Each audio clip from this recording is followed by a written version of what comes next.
The cliff edge came too fast. Chloe didn't scream. She couldn't.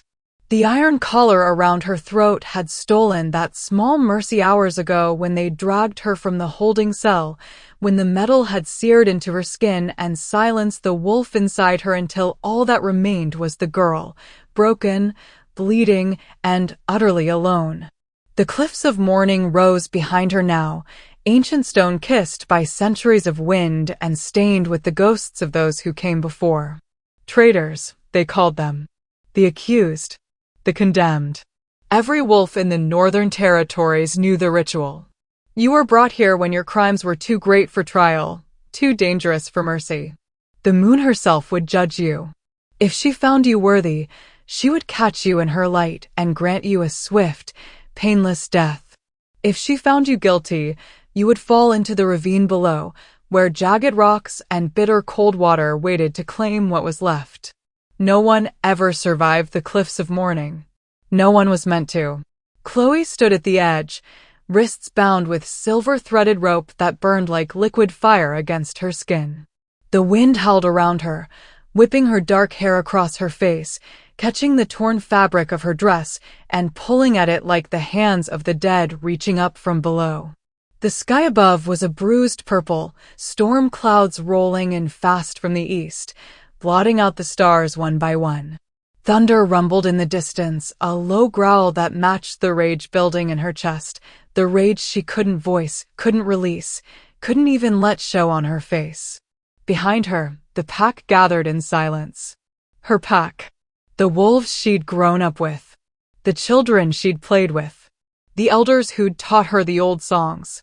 The warriors who'd fought beside her father before he died.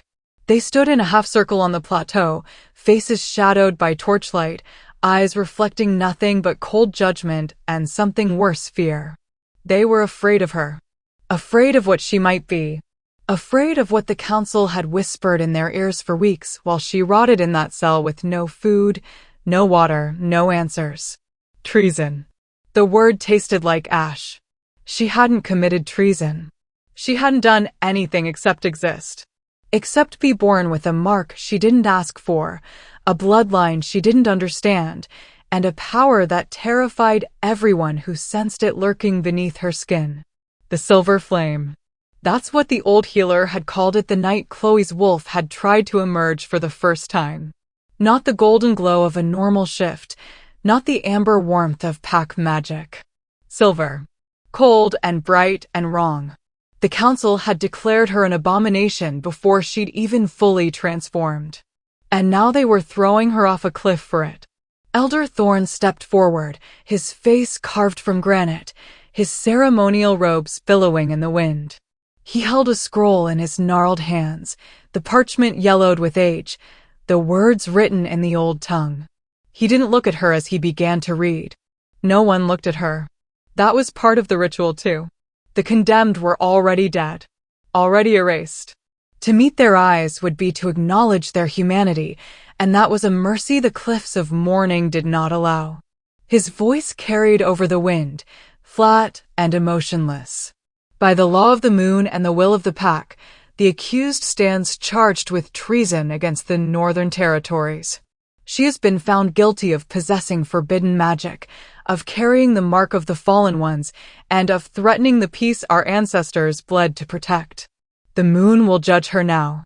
If she is innocent, may her soul find rest in the light. If she is guilty. He paused, and for the first time, his gaze flicked to hers. There was no pity in his eyes. Only certainty. May the abyss claim what it is owed. The guards stepped forward. Two of them. Young wolves she recognized, Eric and Tobin. They'd been her friends once, years ago, before everything changed. Before the mark appeared on her shoulder blade like a brand burned into her flesh by invisible hands. A crescent moon surrounded by thorns. The elders said it was the symbol of the old bloodline, the one that had been eradicated 3 centuries ago for trying to overthrow the Alpha Council and crown themselves rulers of all packs. Chloe didn't remember choosing this mark. Didn't remember asking for any of it. But that didn't matter now. Eric's hand closed around her upper arm, his grip firm but not cruel. Tobin took the other side. They walked her forward, boots scraping against stone, and she felt every eye on her back like a physical weight pressing down, down, down. The edge of the cliff grew closer. 10 feet. 5. 3. Her heart slammed against her ribs, wild and desperate, the wolf inside her clawing uselessly at the iron collar that kept her caged. She wanted to fight. Wanted to scream. Wanted to turn around and demand they look at her, really look at her, and see the girl they'd known instead of the monster they feared. But her voice was gone. And the edge was right there. They stopped. Eric's hand fell away first, then Tobin's. She swayed slightly, the wind catching her and almost pulling her over before she found her balance. Below, the ravine yawned open like a hungry mouth.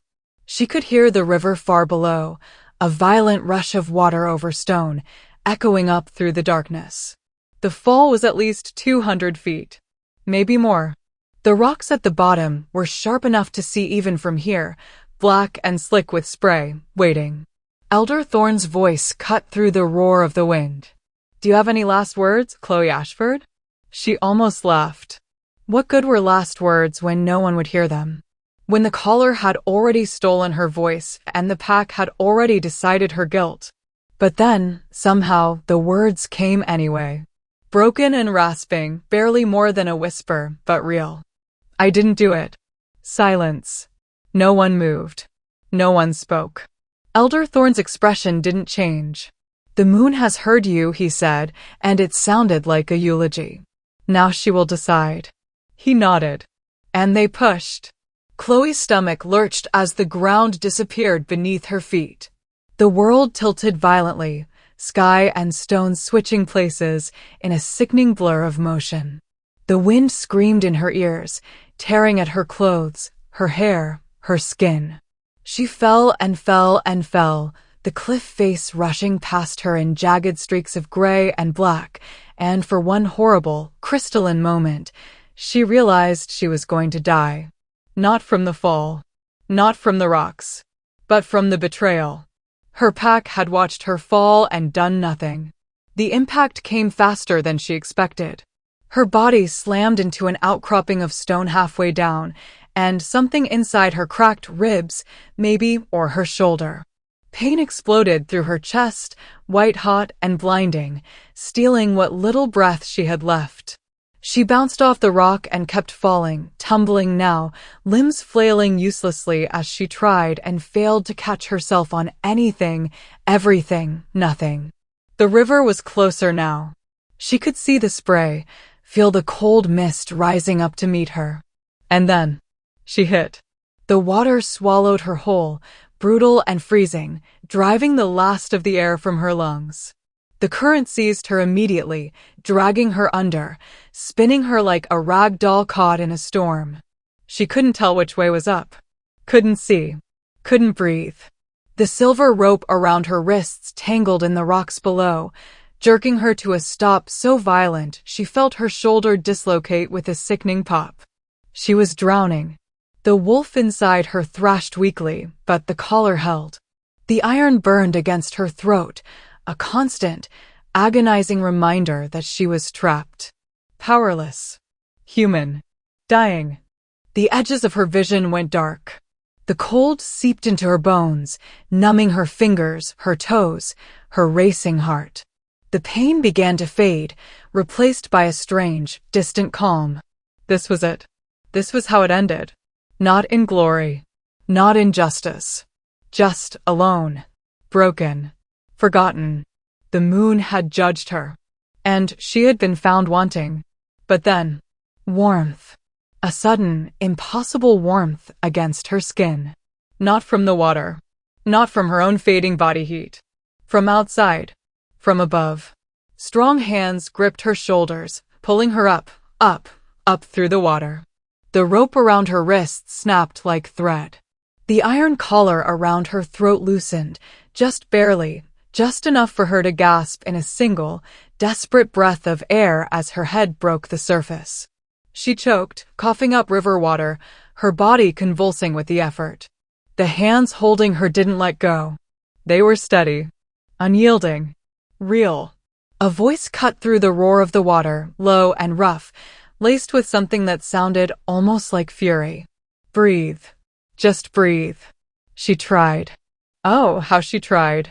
But her lungs wouldn't cooperate, and her body was shutting down, and everything hurt so much she couldn't think past the pain. The voice came again, closer now, right against her ear. You're not dying here. Not tonight. Not on my land. His land? Chloe's eyes fluttered open, vision blurred and swimming, but she caught a glimpse of him. Dark hair plastered to his forehead. Eyes like molten gold, glowing faintly even in the darkness. A face carved from stone and shadow, beautiful and brutal in equal measure. And then nothing. The world went black, and Chloe Ashford fell into a different kind of darkness. One that smelled like pine and smoke and something wild she couldn't name. But before the unconsciousness took her completely, before the pain dragged her under, one last thought flickered through her failing mind like a dying ember. She knew that scent. She'd smelled it once before, years ago, in a memory she'd tried so hard to forget. And if she was right, if her barely conscious mind wasn't playing tricks on her in these final moments, then the man pulling her from the river wasn't just any wolf. He was the Alpha King, the one who'd signed the order for her execution. If you're already hooked and you want to see where this twisted fate leads, hit that subscribe button on Shayla's Romance Library. Because you won't want to miss what happens when the woman he was supposed to execute becomes the one person he can't let go. Consciousness returned in fragments. First, warmth. Real warmth, not the phantom heat of dying nerves, but the solid, steady kind that seeped into frozen limbs and coaxed feeling back into numb fingers. Then sound, the crackle of fire, the whisper of wind through trees, and beneath it all, breathing that wasn't her own. Deep and measured, rising and falling somewhere close. Too close. Chloe's eyes snapped open. Stone ceiling. Rough-hewn and dark, illuminated by flickering orange light that danced across uneven surfaces. A cave. She was in a cave. The realization came with a sharp spike of panic that had her trying to sit up before her body reminded her, violently, that she'd just fallen off a cliff. Pain lanced through her ribs, her shoulder, her spine. A choked gasp escaped her throat, and immediately, a hand pressed against her sternum, firm but not forceful, pushing her back down onto whatever she was lying on. Don't. That voice again. The one from the river. Low and rough, edged with command, but lacking the cruelty she'd expected. It was the kind of voice that made wolves listen without thinking, that carried authority in every syllable. The kind of voice that belonged to an alpha. Chloe's gaze jerked sideways, and there he was. Kneeling beside her makeshift bed of furs and moss, close enough that she could see the water still clinging to his dark hair, the way his soaked shirt clung to broad shoulders and a muscled frame that spoke of strength earned through violence, not vanity. His face was all sharp angles, high cheekbones, a strong jaw shadowed with stubble, a mouth set in a hard line. But it was his eyes that stole her breath. Gold. Pure, burning gold, like coins held up to sunlight. Wolf eyes, even in human form. The mark of an alpha bloodline so old and pure that the beast lived just beneath the surface, always watching, always waiting. She knew those eyes. Everyone in the Northern Territories knew those eyes. Damien Corvain, the Alpha King, ruler of the 7-pack territories, enforcer of the old laws, and the wolf who'd signed her death warrant 3 weeks ago. Terror slammed into her chest, cold and absolute. She tried to move again, to scramble back, to put distance between herself and the man who'd condemned her, but her body refused to cooperate. The pain in her ribs flared white-hot, and her dislocated shoulder screamed in protest. She barely managed to shift an inch before his hand moved from her sternum to her uninjured shoulder, holding her in place with an ease that made her want to weep. I said don't move. His tone hadn't changed, but there was something underneath it now. Something that sounded almost like concern. You have 3 broken ribs, a dislocated shoulder, and enough internal bleeding that you should be dead. So unless you want to finish what the cliff started, lie still." Chloe's breath came in short, sharp bursts. Her heart hammered against those broken ribs, each beat sending fresh waves of agony through her chest. She couldn't speak. The iron collar was still locked around her throat, cold and heavy, stealing her voice and keeping her wolf caged. But she could stare. And she did. Damien's gaze held hers, unflinching, and for a long moment, neither of them moved. The fire crackled. The wind howled outside the cave mouth. And between them, something strange and terrible began to build. A pressure in the air. A pull that made no sense. His eyes narrowed slightly, like he felt it too. Like he didn't understand it any more than she did. Then he pulled back, putting space between them, and the tension snapped like an overstretched rope. He stood, turning away to move toward the fire, and Chloe finally managed to drag in a full breath. Her mind raced, trying to make sense of what was happening. Why was the Alpha King here? Why had he pulled her from the river instead of letting her drown? And why was he looking at her like she was something fragile instead of something condemned? "You're in the forbidden reaches," he said without turning around. His voice carried easily through the cave, calm and factual. "About 15 miles south of the Cliffs of Mourning. No pack claims this land. Hasn't been claimed in 300 years. Anyone who wanders in here either dies or disappears." He crouched by the fire, adding another piece of wood to the flames. The light caught the strong line of his profile, the tension in his shoulders. "So I'll ask you once, and I want the truth." He turned his head, those gold eyes finding hers again across the distance. "What were you doing falling off that cliff?" The question was so absurd, so disconnected from reality, that Chloe almost laughed. Almost. But the collar tightened around her throat, and all that came out was a strangled, bitter sound that might have been a laugh or might have been a sob. Damien's expression shifted. Not much. Just a slight furrow between his brows, a tightening at the corners of his mouth. He rose and crossed back to her in 3 long strides, dropping into a crouch beside her again. "You can't speak." It wasn't a question. His gaze had dropped to the collar, and something dangerous flickered through those golden eyes. Iron and silver. A silencing collar. The kind they use for... He stopped. The silence that followed was worse than any words could have been.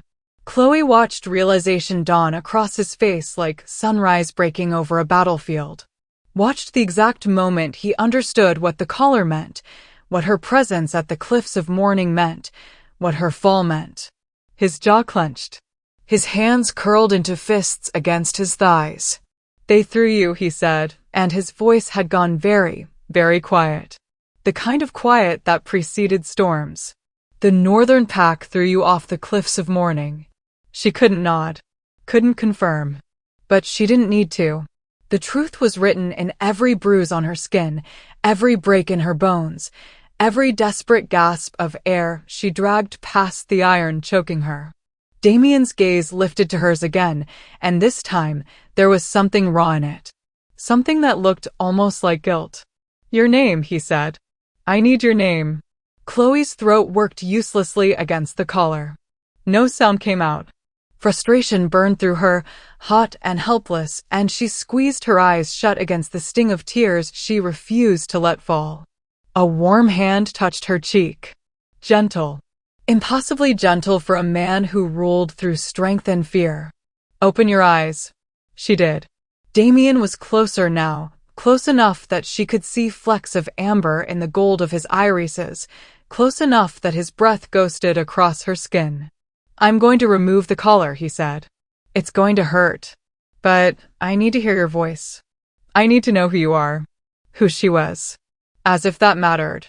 As if knowing her name would change anything about what she'd become: a traitor, an exile, a girl with a mark that made her dangerous and a power she didn't understand. But she nodded anyway. A tiny movement that sent pain radiating down her neck. Damien's hands moved to the collar, fingers finding the locking mechanism at the back. She felt him pause, felt the subtle shift in his breathing. This is going to burn, he warned. Silver reacts to alpha commands. I'm going to have to force it. She braced herself. It wasn't enough.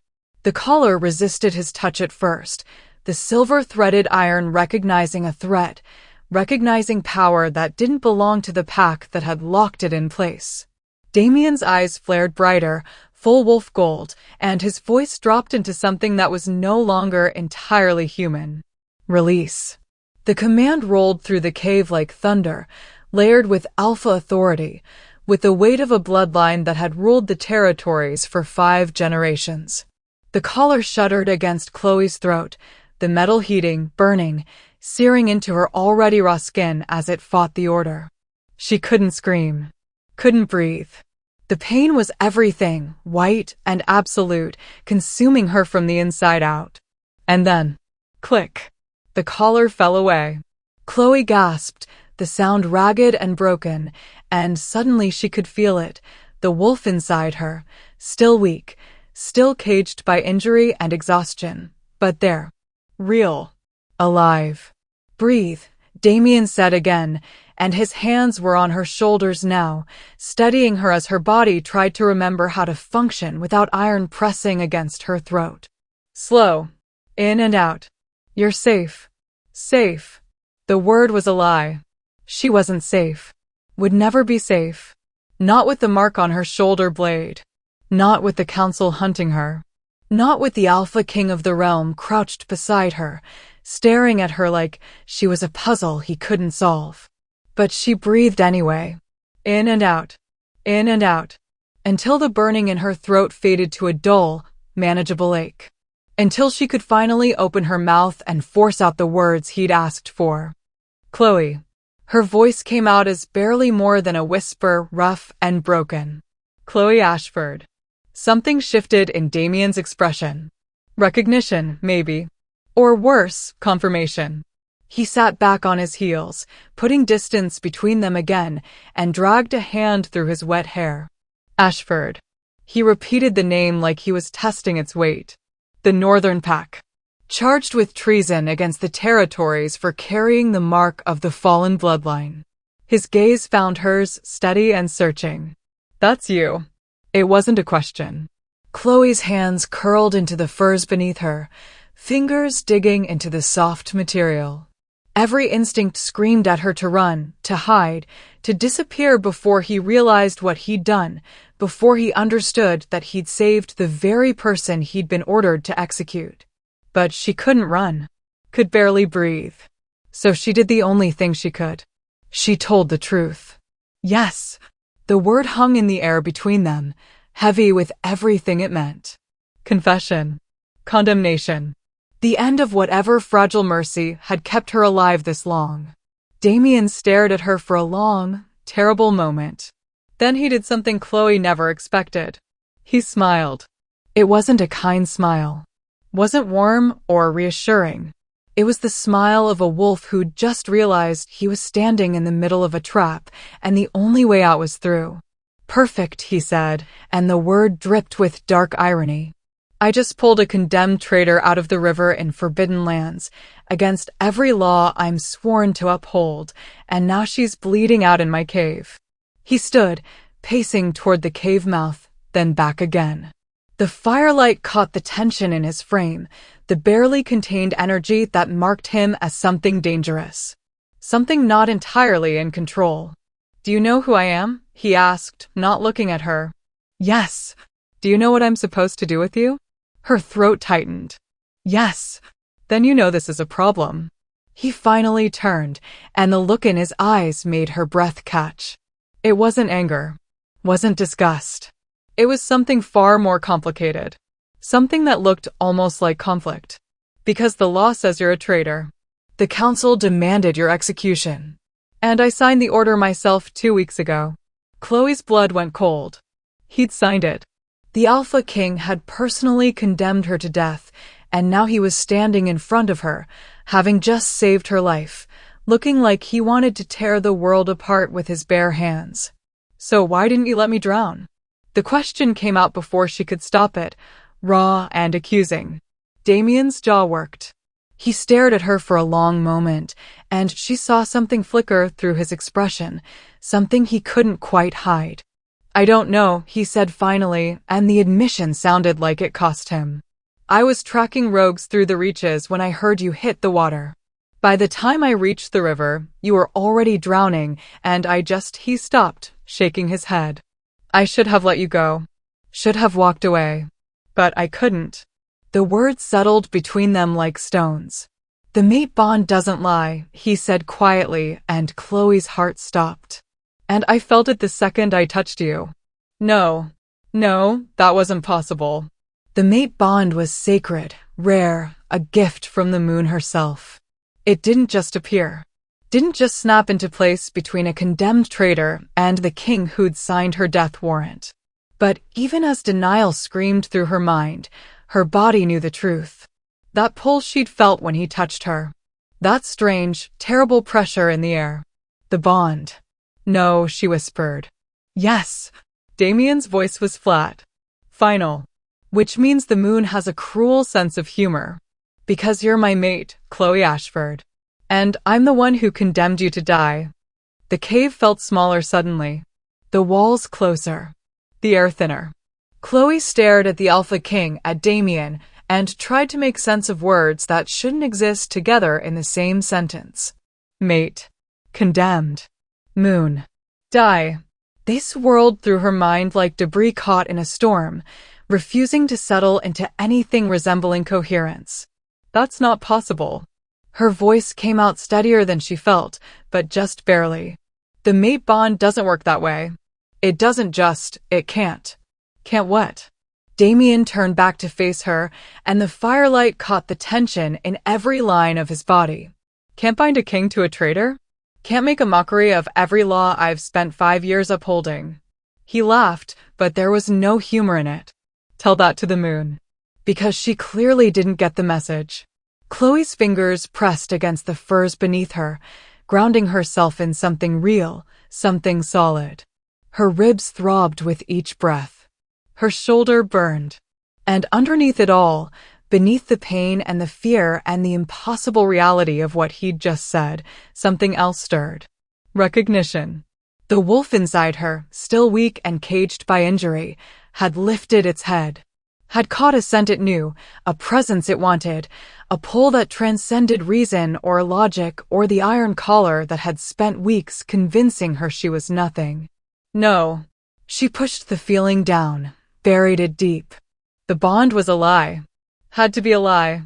Because if it wasn't, if the moon had truly bound her to the one man in all the territories who'd signed her execution order, then fate was crueler than any punishment the council could have devised.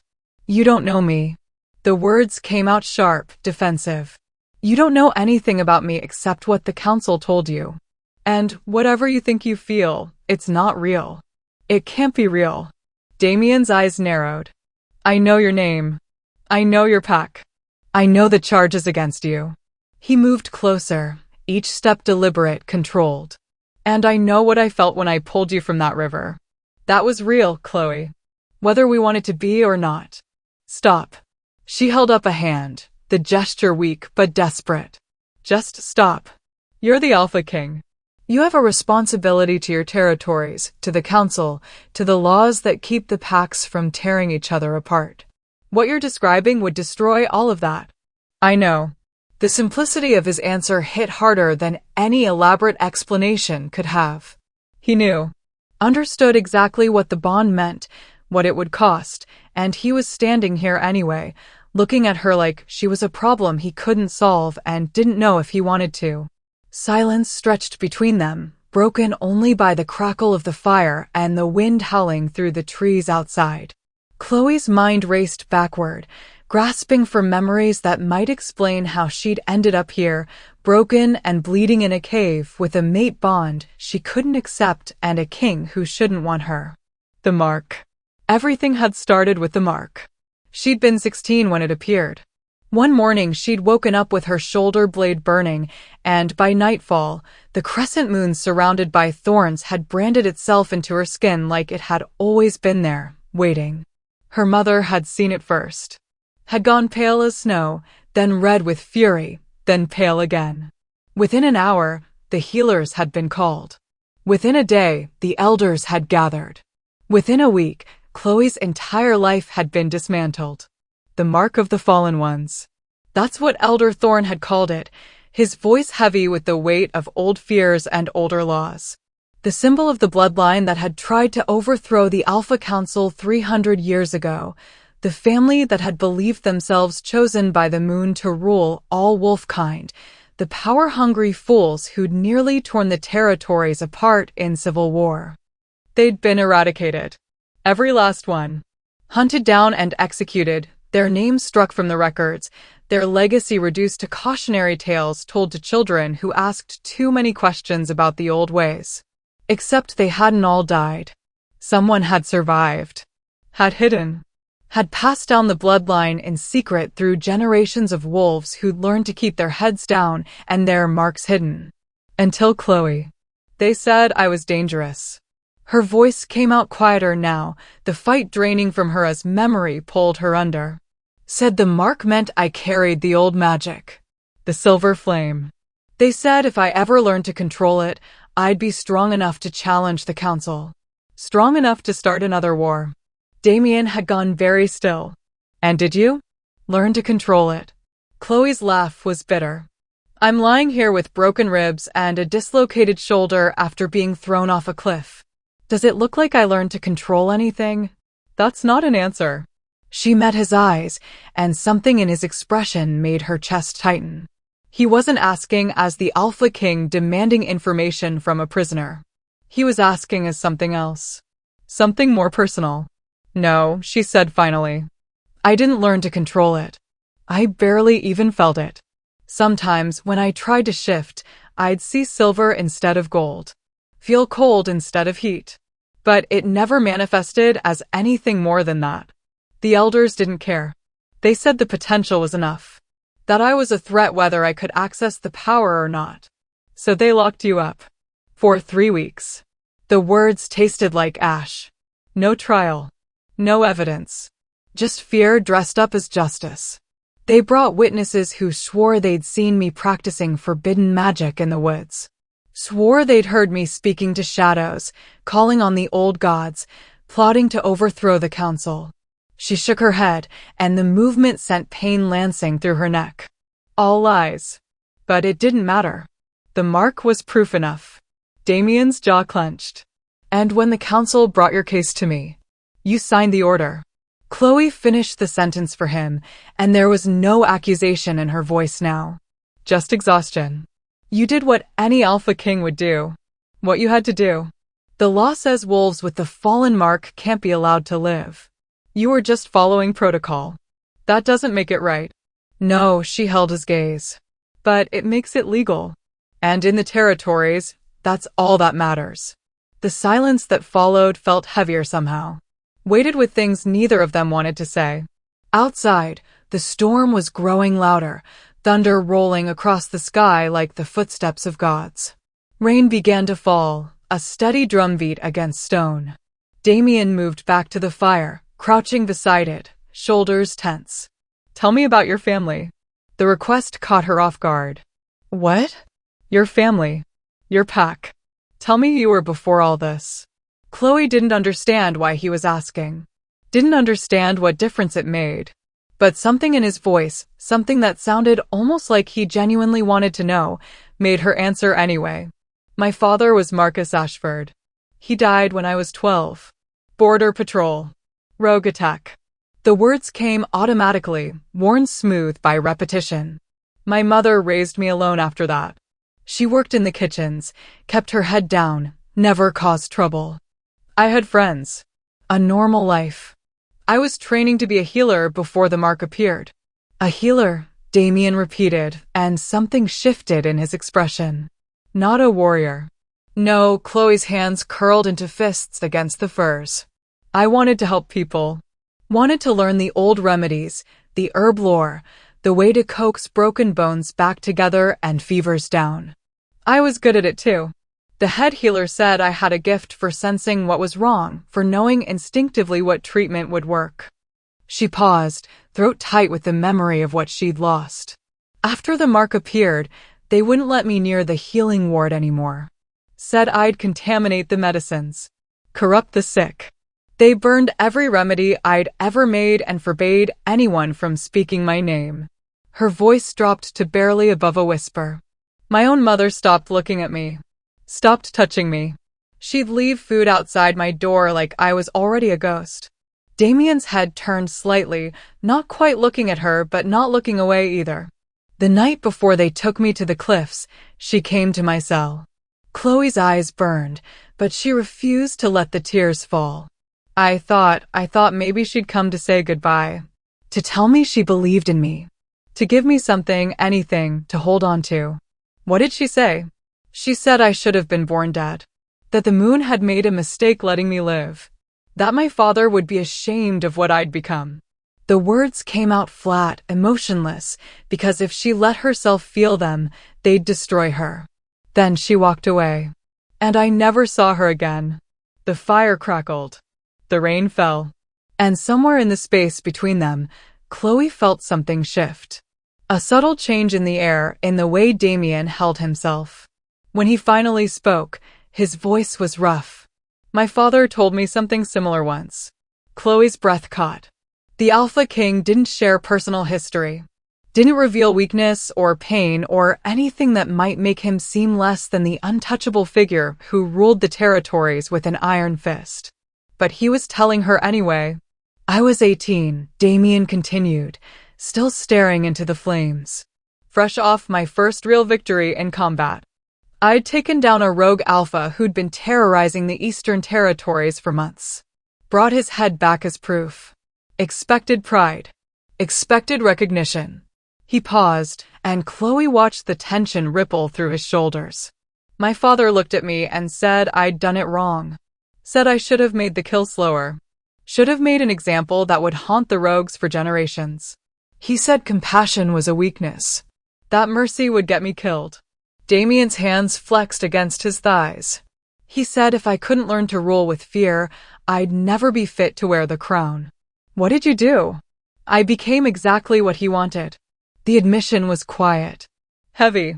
Spent the next 3 years proving I could be ruthless, cold, unmoved by pleas or tears or desperation. And when he died and the crown passed to me, everyone said I was the perfect successor. Strong, decisive, unwilling to compromise. He finally turned to look at her, and the expression in those gold eyes made something in Chloe's chest twist. And then I signed your death warrant based on a mark and some testimony from wolves I'd never met.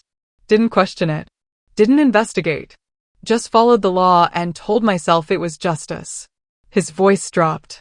So maybe your mother was right about you. And maybe my father was right about me. No, the word came out before Chloe could stop it, sharp and definitive. Don't do that. Don't let them win. Damien's eyebrows rose slightly. Them. The ones who tried to convince us we're monsters. Chloe pushed herself up slightly, ignoring the pain screaming through her ribs. Your father. My mother.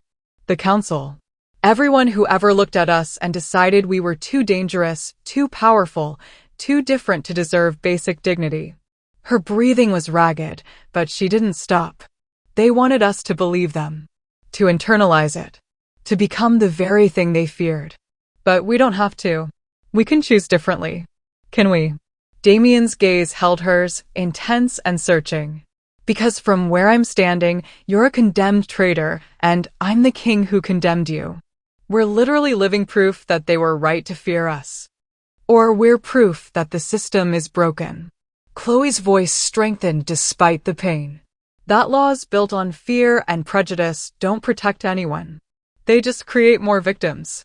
Damien stared at her for a long moment, and something flickered across his face. Surprise, maybe. Or recognition. Like he was seeing her, really seeing her for the first time. You don't act like someone who's been condemned to die, he said quietly. What am I supposed to act like? Defeated.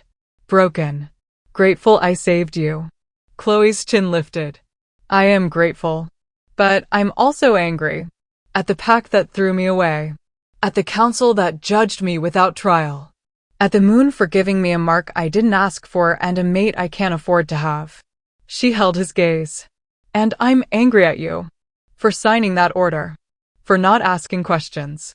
For being just another wolf who chose the easy answer over the right one. Instead of anger, something that looked almost like respect crossed Damien's features. Good.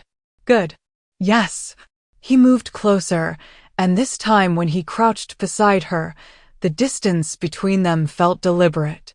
Chosen. Because defeated and broken won't survive what's coming. And if the mate bond is real, if the moon really did bind us together, then you need to be strong enough to withstand it. Chloe's heart hammered against her broken ribs. What's coming? Damien's expression hardened. The council will know I was in the reaches tonight. They'll know someone pulled a condemned wolf from the river. And when they find out it was me, when they realize I didn't finish the execution, he trailed off, but the implication hung heavy in the air. They'll come for me. They'll come for both of us. Damien's voice was grim. Because mate bond or not, I just committed treason against my own laws. And in the territories, that's a crime punishable by death. The rain had stopped by the time Chloe could stand without collapsing. 3 days. That's how long Damien kept her in the cave, hidden deep in the forbidden reaches where no patrol would dare venture. 3 days of uneasy silence, punctuated by brief conversations that revealed too much and not enough. 3 days of her body slowly knitting itself back together, ribs healing at a pace that should have been impossible, shoulders settling back into its socket with less pain than there should have been. 3 days of feeling the mate bond grow stronger with every passing hour. It manifested in small ways at first. The way her heart would speed up when Damien entered the cave, even when she couldn't see him yet. The pull to be closer, to touch, to close the careful distance he maintained between them. The dreams that came when she slept, fragmented visions of gold eyes and strong hands, and a connection that felt older than time itself. She hated it. Hated the loss of control, the vulnerability, the way her body betrayed her with every involuntary response to his presence. But more than that, she hated that part of her didn't want to fight it.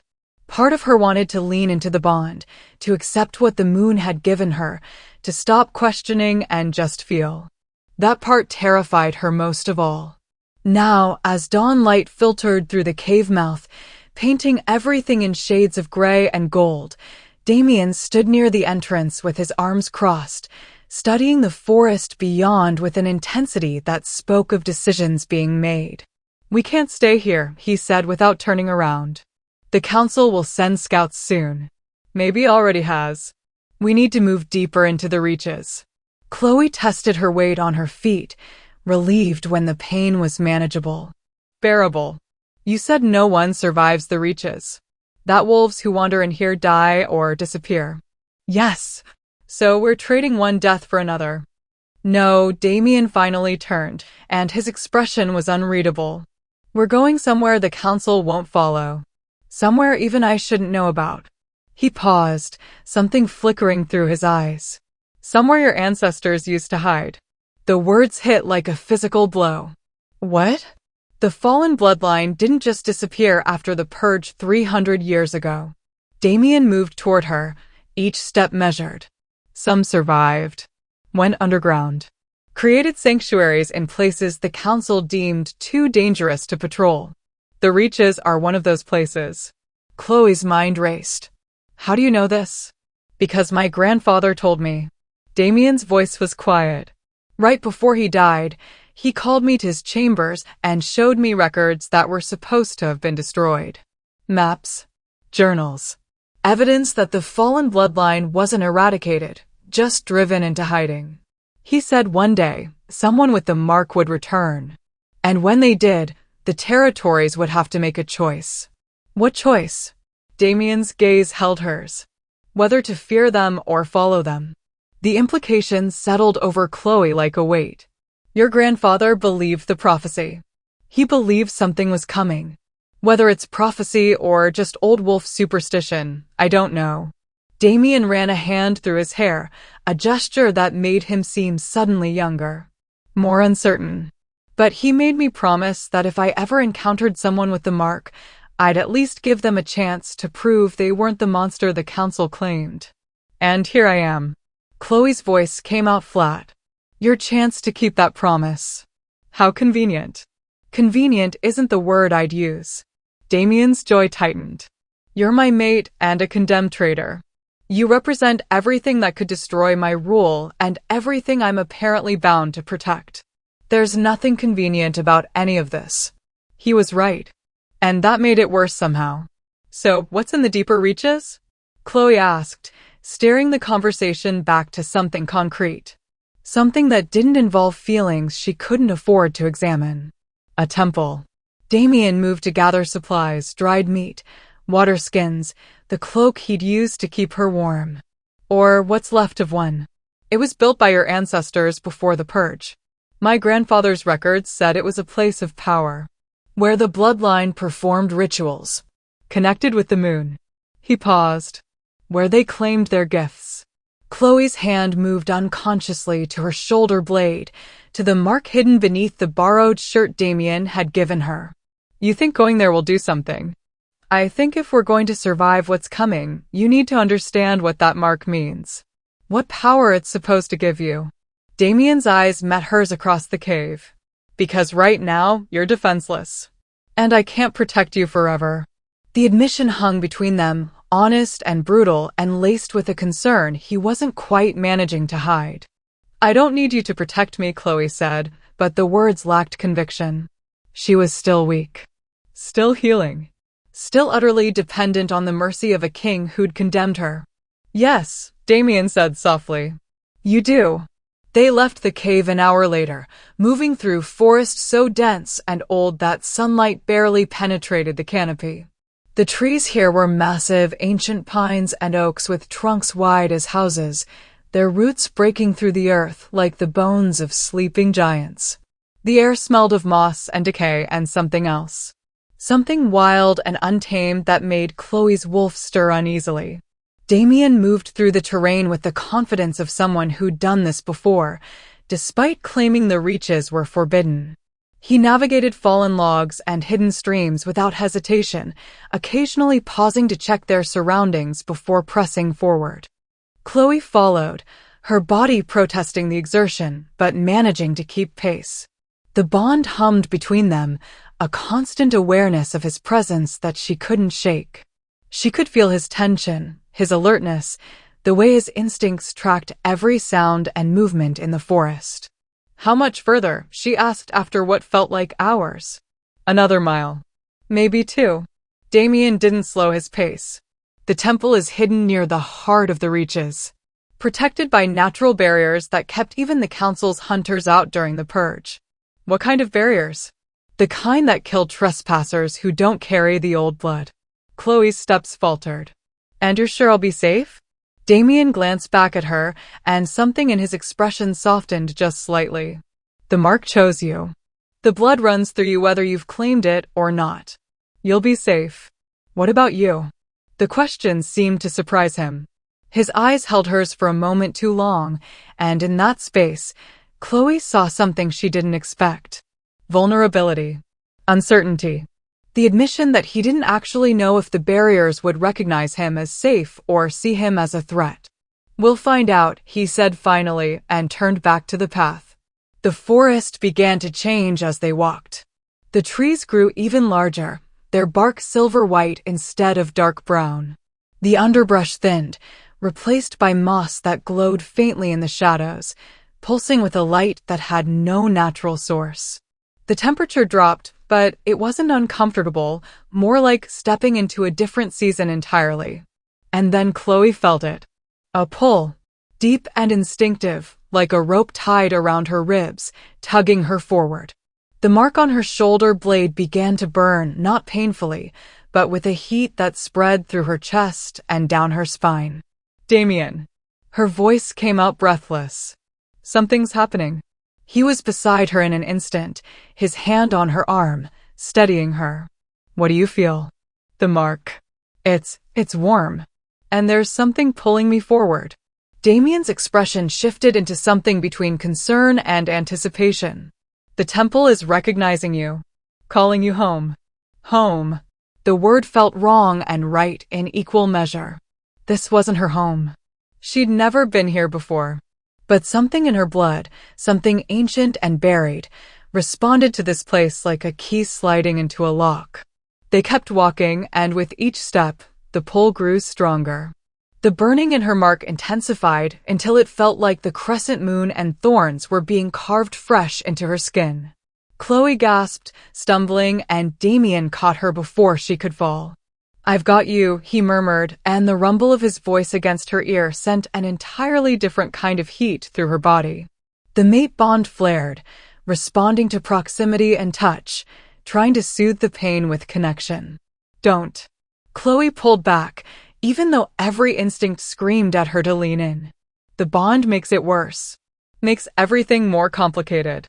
Damien's jaw clenched, but he let her go, putting distance between them with visible effort. "Then walk. We're close." He was right.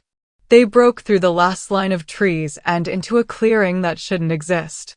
The canopy above opened up, revealing sky for the first time in hours. And in the center of the clearing, rising from the earth like it had grown there instead of being built, stood the temple. It was beautiful and terrible in equal measure. Made of the same silver-white stone as the ancient trees, the structure seemed to pulse with its own internal light. Not a full building, more like the skeleton of one, columns and archways and platforms that suggested what it had been before time and weather wore it down. Vines covered everything thick and green, but they didn't seem to be destroying the temple so much as preserving it, protecting it. At the center, raised on a circular platform, stood an altar. And above it, carved into stone that had survived 3 centuries of abandonment, was the symbol. The crescent moon. The thorns. The mark that branded Chloe as one of the fallen. "Moon above," she whispered. Damien stood beside her, taking in the sight with an expression she couldn't read. "My grandfather's records didn't do it justice." Chloe moved forward without thinking, drawn by that same pull, that same burning certainty that this place knew her, recognized her, wanted her here. Her feet carried her across the clearing, through the outer ring of columns, up the steps to the platform. The moment her hand touched the altar, everything changed. Light exploded from the stone, silver and cold and absolutely blinding. Chloe cried out, tried to pull back, but her hand was stuck, fused to the altar by power that poured into her like water finding a crack. Images flashed through her mind. Memories that weren't hers. A woman with Chloe's face standing in this exact spot, hands raised, silver flame dancing between her fingers. A pack of wolves bowing before the same woman, reverence and fear in their eyes. A battle. Blood on stone. The council's forces descending on the temple like a plague. And then a voice. Old and female and echoing with authority that transcended death. "Daughter of the flame. Child of the moon. You have come home at last." Chloe's knees buckled, but she didn't fall. The power held her upright, coursed through her veins, lit up every nerve ending until she felt like she was burning from the inside out. The mark is not a curse. It is a calling. You were meant to be here. Meant to reclaim what was stolen. "I don't understand," Chloe gasped. "You will. The flame remembers even when the wolf forgets. Let it wake. Let it rise. Let it show you what you truly are." The silver light intensified, and suddenly Chloe could see it, feel it, the power that had always lived inside her, dormant and waiting. Not just wolf. Not just human. Something else. Something that existed in the space between mortality and myth. The silver flame. It rose through her chest, her throat, her hands still pressed against the altar. And when it burst free, it didn't burn. It illuminated. Pure silver fire that danced across her skin like living light, cold and beautiful and absolutely terrifying. Behind her, she heard Damien's sharp intake of breath. But she couldn't look at him. Couldn't look away from the flame that had finally answered her call. The prophecy spoke of you, child. The one who would return when the territories had forgotten mercy. When power had become poison. When the packs needed reminding that strength without compassion is just another form of cruelty. The voice was fading now, pulled back into whatever space between worlds it inhabited. You will rise, daughter of flame. And the territories will have to choose, embrace what you represent, or destroy themselves trying to extinguish you. Wait, Chloe called out. What am I supposed to do? How do I control this? But the presence was gone. The light faded. And Chloe collapsed onto the altar, gasping, trembling, her entire body humming with residual power that felt like lightning trapped beneath her skin. Damien was there in seconds, hands on her shoulders, pulling her back from the stone. Chloe, look at me. She did. His gold eyes were wide, shocked, reflecting the silver light that still danced faintly across her fingertips. What was that? He asked, and his voice carried something she'd never heard from him before. I don't know, Chloe whispered. But I think the prophecy is real. And I think, she looked down at her hands, at the fading silver glow. I think I'm in a lot more danger than we thought. Damien's grip on her shoulders tightened. Why? Chloe met his eyes, and for the first time since falling off that cliff, she felt something besides fear. Purpose. Because whoever framed me for treason knew about the mark. Knew about the prophecy. And they wanted me dead before I could come here. Her breath came faster. Someone on the council knows what I am. What I could become. And they're going to do everything in their power to make sure I never reach my full potential. Damien's expression hardened into something dangerous. Then we make sure you reach it first. You're my mate. His voice was low, absolute. And mate bond or not, I made a promise to my grandfather. To give someone with the mark a chance. His hands moved from her shoulders to cup her face, the gesture startling in its tenderness. So yes, because if the council is corrupt enough to condemn an innocent wolf based on fear and lies, then maybe it's time someone challenged them. Chloe stared at him, this king who'd signed her death warrant and then saved her life, and felt something crack open in her chest. Hope. Terrifying, dangerous, absolutely reckless hope. This will cost you everything, she warned. I know. The council will call you a traitor. Strip your title. Hunt you down. I know. You'll lose your crown. Damien's thumb brushed across her cheekbone, and his smile was sharp as broken glass. Then I guess we'll have to make sure we win. They heard the hunting party before they saw them. The howls echoed through the forbidden reaches like a death knell, organized, coordinated, closing in from 3 directions at once. Not rogues. Not random wolves drawn by curiosity or hunger. These were trained warriors, moving with military precision through terrain that should have killed them before they got this far. The council had sent hunters. And they'd somehow survived the barriers. Damien's hand closed around Chloe's wrist, pulling her away from the altar and back toward the tree line. How many can you sense?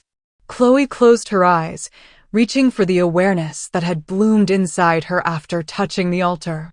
The silver flame responded immediately, spreading through her consciousness like frost across glass, sharpening every sense until she could feel the approaching wolves as clearly as her own heartbeat. 15. Maybe 20. Her eyes snapped open. They're spread out in a net formation, trying to flush us toward the eastern ridge. Damien's expression darkened. That's Captain Valen's tactic. The council sent their best. Can we fight them? Not 20 of them. Damien was already moving, pulling her deeper into the temple ruins toward what looked like a collapsed section of wall. And not with you still recovering. We need to lose them in the reaches, find somewhere defensible. He stopped abruptly. 3 wolves emerged from the forest directly ahead, blocking their path. They were already in their shifted forms, massive creatures with fur ranging from midnight black to steel gray, eyes glowing with the amber fire of active transformations. The largest one, the black wolf, had silver markings across its chest. A captain's designation. Valen. The wolf's lips pulled back, revealing teeth like knives, and a low growl rumbled from its chest that spoke of violence barely restrained. Behind them, Chloe heard more wolves emerging from the forest on all sides. The net had closed. They were trapped. Damien stepped in front of Chloe, his body a shield between her and the approaching threat. Power rippled through him, visible even in human form, the unmistakable presence of an alpha preparing for battle. His eyes blazed full gold, and when he spoke, his voice carried the weight of command that had ruled the territories for 5 years. "Stand down, Captain. That's an order." The black wolf's growl intensified. Then, with a shimmer of power that distorted the air around him, the shift reversed. Bones cracked and reformed, reseated into skin, and within seconds, a man stood where the wolf had been. Captain Valen was everything a council warrior should be: tall, powerfully built, with scars that spoke of battles won and a face carved from stone. His eyes held no warmth as they fixed on Damien. No respect. Only the cold certainty of duty. "With respect, Alpha King, I'm not under your command anymore." Valen's voice was surprisingly soft, which somehow made it more menacing. "The council relieved you of authority 3 days ago. The moment you failed to return from patrol. The moment you disappeared into the reaches with no word, no explanation." Damien's jaw clenched. "On what grounds?" "Suspicion of treason." Valen's gaze shifted to Chloe, and something ugly flickered through his expression. "Specifically, conspiring with a condemned criminal. Harboring a traitor. Violating the execution order you yourself signed." He took a step forward, and the wolves behind him moved in unison. "They sent us to investigate. To bring back proof of what you'd done. Imagine our surprise when we tracked your scent straight to the ruins of the fallen temple." Chloe's blood ran cold. They knew. The council knew everything: where Damien had taken her, what she was, what they'd discovered at the temple. Which meant someone had been watching them. Tracking them. Or worse, someone on the council had known exactly where they'd go. "You have no authority here," Damien said, but there was an edge to his voice now. The recognition that he'd lost ground he couldn't easily reclaim. "The reaches are outside council jurisdiction. Have been for 3 centuries. The reaches are a graveyard for the fallen bloodline." Valen's smile was sharp and humorless. "And traitors who protect them. The council has authorized us to do whatever necessary to eliminate the threat. That includes you, Alpha King. Or should I say, former Alpha King." The words landed like physical blows. Former. They'd already stripped his title. Already declared him an enemy of the state he'd spent his life protecting. Chloe felt Damien's rage through the mate bond, a white-hot fury barely contained beneath layers of control. But beneath the rage was something else. Something that felt like grief. He'd known this was coming. Had accepted it as the price of saving her. But knowing and experiencing were different things entirely. "Let her go." Damien's voice dropped into something dangerous. "Your fight is with me. She's just a girl with a mark. Powerless. Broken. Not worth the council's attention." "That's where you're wrong." A new voice cut through the clearing, smooth and cultured and dripping with false sympathy. A figure emerged from the forest behind Valen's wolves, and Chloe's entire body went rigid with recognition. Elder Thorn. The same elder who'd presided over her condemnation. Who'd read the charges at the Cliffs of Mourning. Who'd watched without expression as they'd thrown her to what should have been her death. He looked exactly as she remembered, ancient and cruel, his ceremonial robes replaced now with travel leathers, but his face still carved from the same cold stone. He moved through the circle of warriors like he owned them, owned everything, his gaze fixed on Chloe with an intensity that made her skin crawl. "The girl is precisely worth our attention," Thorn continued. "In fact, she's worth more than you can possibly imagine, Alpha King." He stopped a few feet away, studying Chloe like she was a specimen under glass. "Did she tell you what happened when she touched the altar? Did she mention the silver flame?" Damien's posture shifted subtly, putting himself more firmly between Chloe and the elder. Whatever you think you know. I know everything. Thorne's smile was predatory. I've known for 20 years. Since the night her father came to me, terrified, begging me to help hide what his daughter was. What she would become.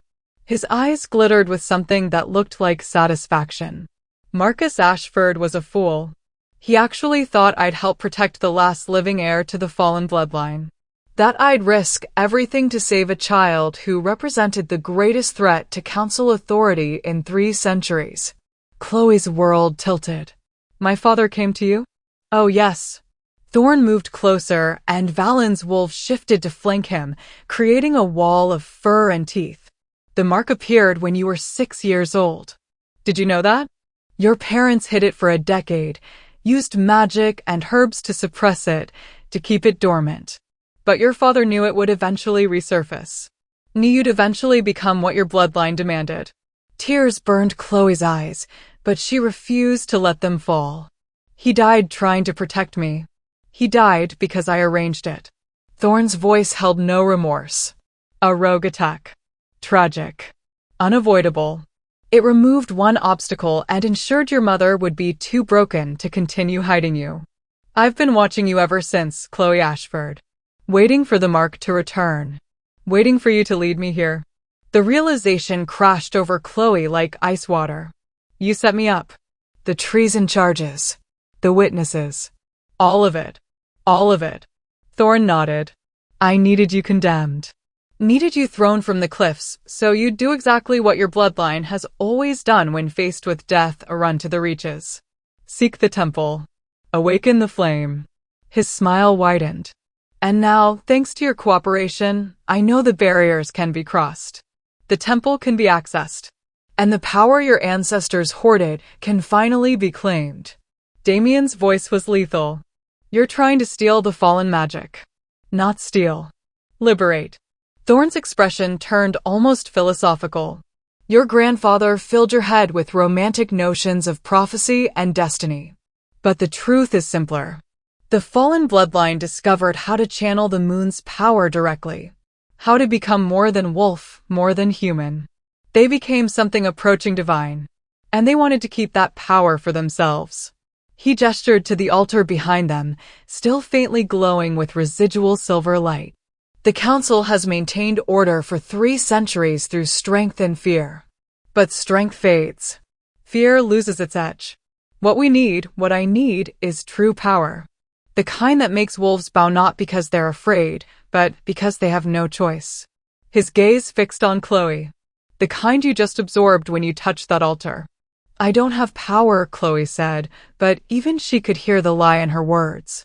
The silver flame pulsed beneath her skin, responding to her fear, her anger, her desperate need to survive. Don't you? Thorne's hand moved, and suddenly he was holding something that made Chloe's blood turn to ice. A collar. Iron and silver, just like the one they'd removed in the cave. But this one was different. Instead of a simple locking mechanism, it had dozens of small runes carved into the metal, symbols that glowed with sickly green light. Dark magic. The kind that didn't just suppress power, it drained it. Transferred it. Here's what's going to happen, Thorne said conversationally. You're going to put this on willingly. Going to let me siphon every drop of power your bloodline awakened. And in exchange, I'll let your mate live. His eyes shifted to Damien. Powerless. Broken. Stripped of everything that made him the Alpha King. But alive. No, Damien's response was immediate and absolute. Chloe, don't. Or, Thorne continued as if Damien hadn't spoken, you can refuse. And I'll have Captain Valen tear him apart while you watch. Then I'll put the collar on you anyway and take what I want from your corpse. He held out the collar, and the green light pulsed like a heartbeat. Your choice, child. His life for your power. Seems like a fair trade to me. The clearing went silent except for the distant sound of wind through trees and the rapid thunder of Chloe's heartbeat. 20 sets of wolf eyes watched her, waiting. Valen's hand had moved to the knife at his belt. The warriors had shifted into attack position. They would do it. Would kill Damien without hesitation if she refused. And the terrible truth was she wanted to refuse. Wanted to fight. Wanted to unleash every drop of the silver flame she'd just discovered and burn them all down for what they'd taken from her. Her father. Her life. Her future. But Damien was her mate. And the bond wouldn't let her sacrifice him. Not for power. Not for revenge. Not for anything. Chloe. Damien's voice was low, urgent. Listen to me. Don't do this. We can fight our way out. No, she cut him off, her voice surprisingly steady. We can't. You know we can't. She stepped forward, away from Damien's protective stance, moving toward Thorn and the collar and the choice that wasn't really a choice at all. Damien's hand caught her arm. If you do this, everything the prophecy promised dies with your power. You'll be human. Mortal. Vulnerable. I know. They'll kill you anyway. The moment Thorn has what he wants. I know. Chloe turned to face him, and the look in those gold eyes nearly broke her. Rage and desperation, and something that looked painfully close to love. But at least you'll be alive. At least the bond won't kill us both. I'd rather die than watch you sacrifice yourself for me. Well, you don't get to choose. Chloe reached up, her hand touching his face, the first time she'd allowed herself to touch him since the bond had snapped into place. His skin was warm beneath her palm, and she felt him shudder at the contact. Someone has to survive this. Someone has to remember what the council really is. What they're willing to do to hold on to power. Chloe. Live. She said it like a command, like an alpha giving her final order. And when you get the chance, burn them down for what they've done. Before Damien could argue, before she could lose her nerve, Chloe pulled away and closed the distance to Elder Thorn. The old wolf smile was triumphant as he held out the collar. Wise choice, child. Chloe took the collar with steady hands, feeling the dark magic writhe against her skin like something alive. The runes burned cold, promising pain and loss and the slow death of everything she might have become. She looked back at Damien one last time. Memorized the way he stood there, powerful and broken, watching her with eyes that held a future they'd never get to explore. Then she raised the collar to her throat. The moment the metal touched her skin, agony exploded through her body. The silver flame inside her screamed, fighting the dark magic, trying desperately to survive. But the collar was stronger. Older. Built specifically to drain the power of the fallen bloodline.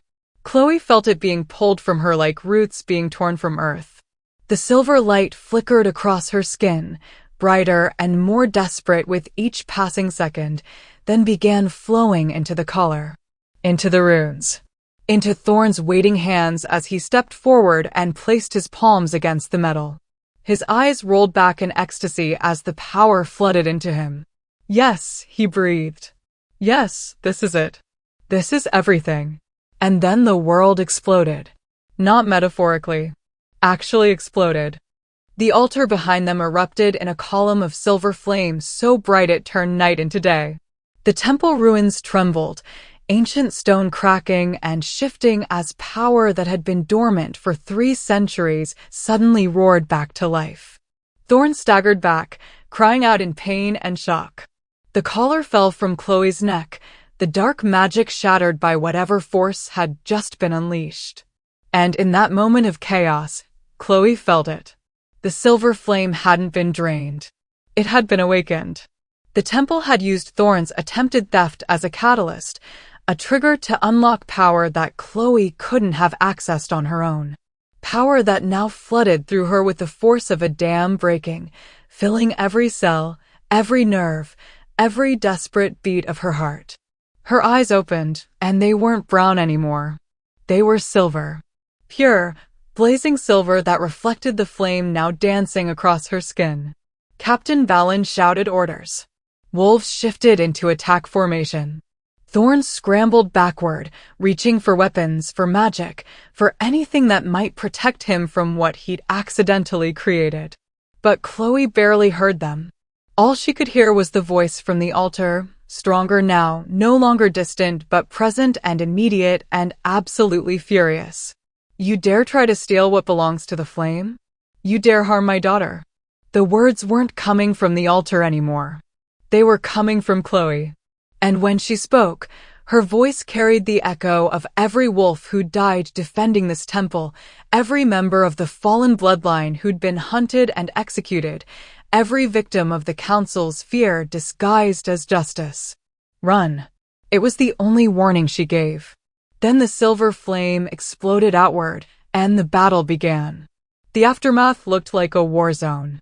Charred earth where silver flame had scorched the ground in wild, uncontrolled bursts.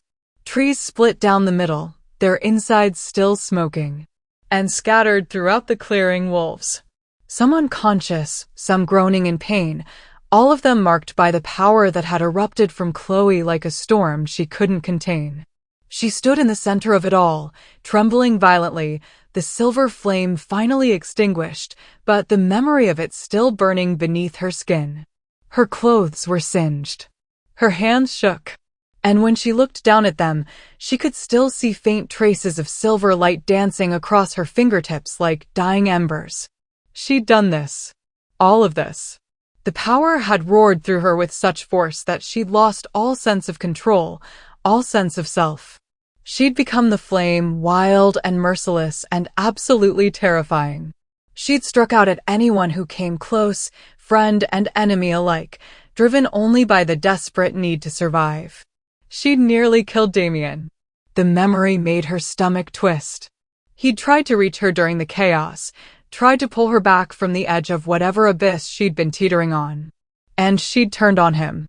Sent a wave of silver fire directly at his chest that he'd barely managed to dodge. The look in his eyes when she'd done it, shock and hurt and something that looked like fear, was seared into her mind more permanently than any mark. Chloe. She flinched at the sound of her name, spinning around to find Damien standing at the edge of the clearing. He looked rough, shirt torn, a burn across his shoulder where the flame had grazed him, exhaustion carved into every line of his face. But he was alive, whole, and looking at her like she was something fragile that might shatter at any moment. Are they dead? Her voice came out raspy, broken. Did I? No, Damien moved closer, slow and careful, like approaching a spooked animal. Unconscious. Burned. Some of them will have scars. But alive. He stopped a few feet away, maintaining distance. Thorn escaped. Took Valen and 3 others with him. The rest were too injured to move. Chloe's knees threatened to give out. I lost control. I know. I almost killed you. I know. Damien's voice was steady, but she could hear the undercurrent of something deeper. Something he was working hard to keep contained. But you didn't. And right now, that's what matters. How can you say that? Chloe's hands curled into fists, nails digging into her palms. I'm dangerous. The council was right to fear me. Right to want me dead. I'm exactly what they said I was, a monster with power I can't control. Stop. The command in Damien's voice made her breath catch. Don't do that. Don't let them win by believing their lies. It's not a lie if it's true. It's not true. Damien closed the remaining distance between them, and suddenly his hands were on her shoulders, grip firm and grounding. You're not a monster. You're a woman who was attacked, who fought back with the only weapon you had. Yes, the power is raw. Yes, it needs training. But that doesn't make you evil. Chloe looked up at him, and the tears she'd been holding back finally spilled over. I could have killed you. But you didn't. His thumbs brushed across her shoulders, the gesture almost tender. Even in the middle of that chaos, even when you'd lost yourself to the flame, you pulled back. You stopped yourself before the fire could touch me. That's not a monster, Chloe. That's someone who's still in control even when they think they're not. She wanted to believe him. Wanted so desperately to accept the absolution he was offering. But the memory of what she'd felt when the power had consumed her, the rage, the violence, the sheer destructive potential, made it impossible. What if next time I can't pull back? Damien was quiet for a long moment, his gold eyes searching hers. Then he said something she didn't expect. Then I'll trust you to try. The simplicity of it broke something inside her. Trust. After everything that had happened, everything she'd done, he was offering her trust without conditions or caveats. Why? The word came out as barely more than a whisper. Why would you trust me after this? Damien's expression softened, and one hand moved from her shoulder to cup her face, tilting her chin up so she couldn't look away. Because I've seen what real monsters look like. I've fought them, executed them, watched them destroy everything they touched without remorse or hesitation. His thumb brushed away a tear tracking down her cheek. And you're nothing like them. You're scared, angry, overwhelmed by a power you never asked for.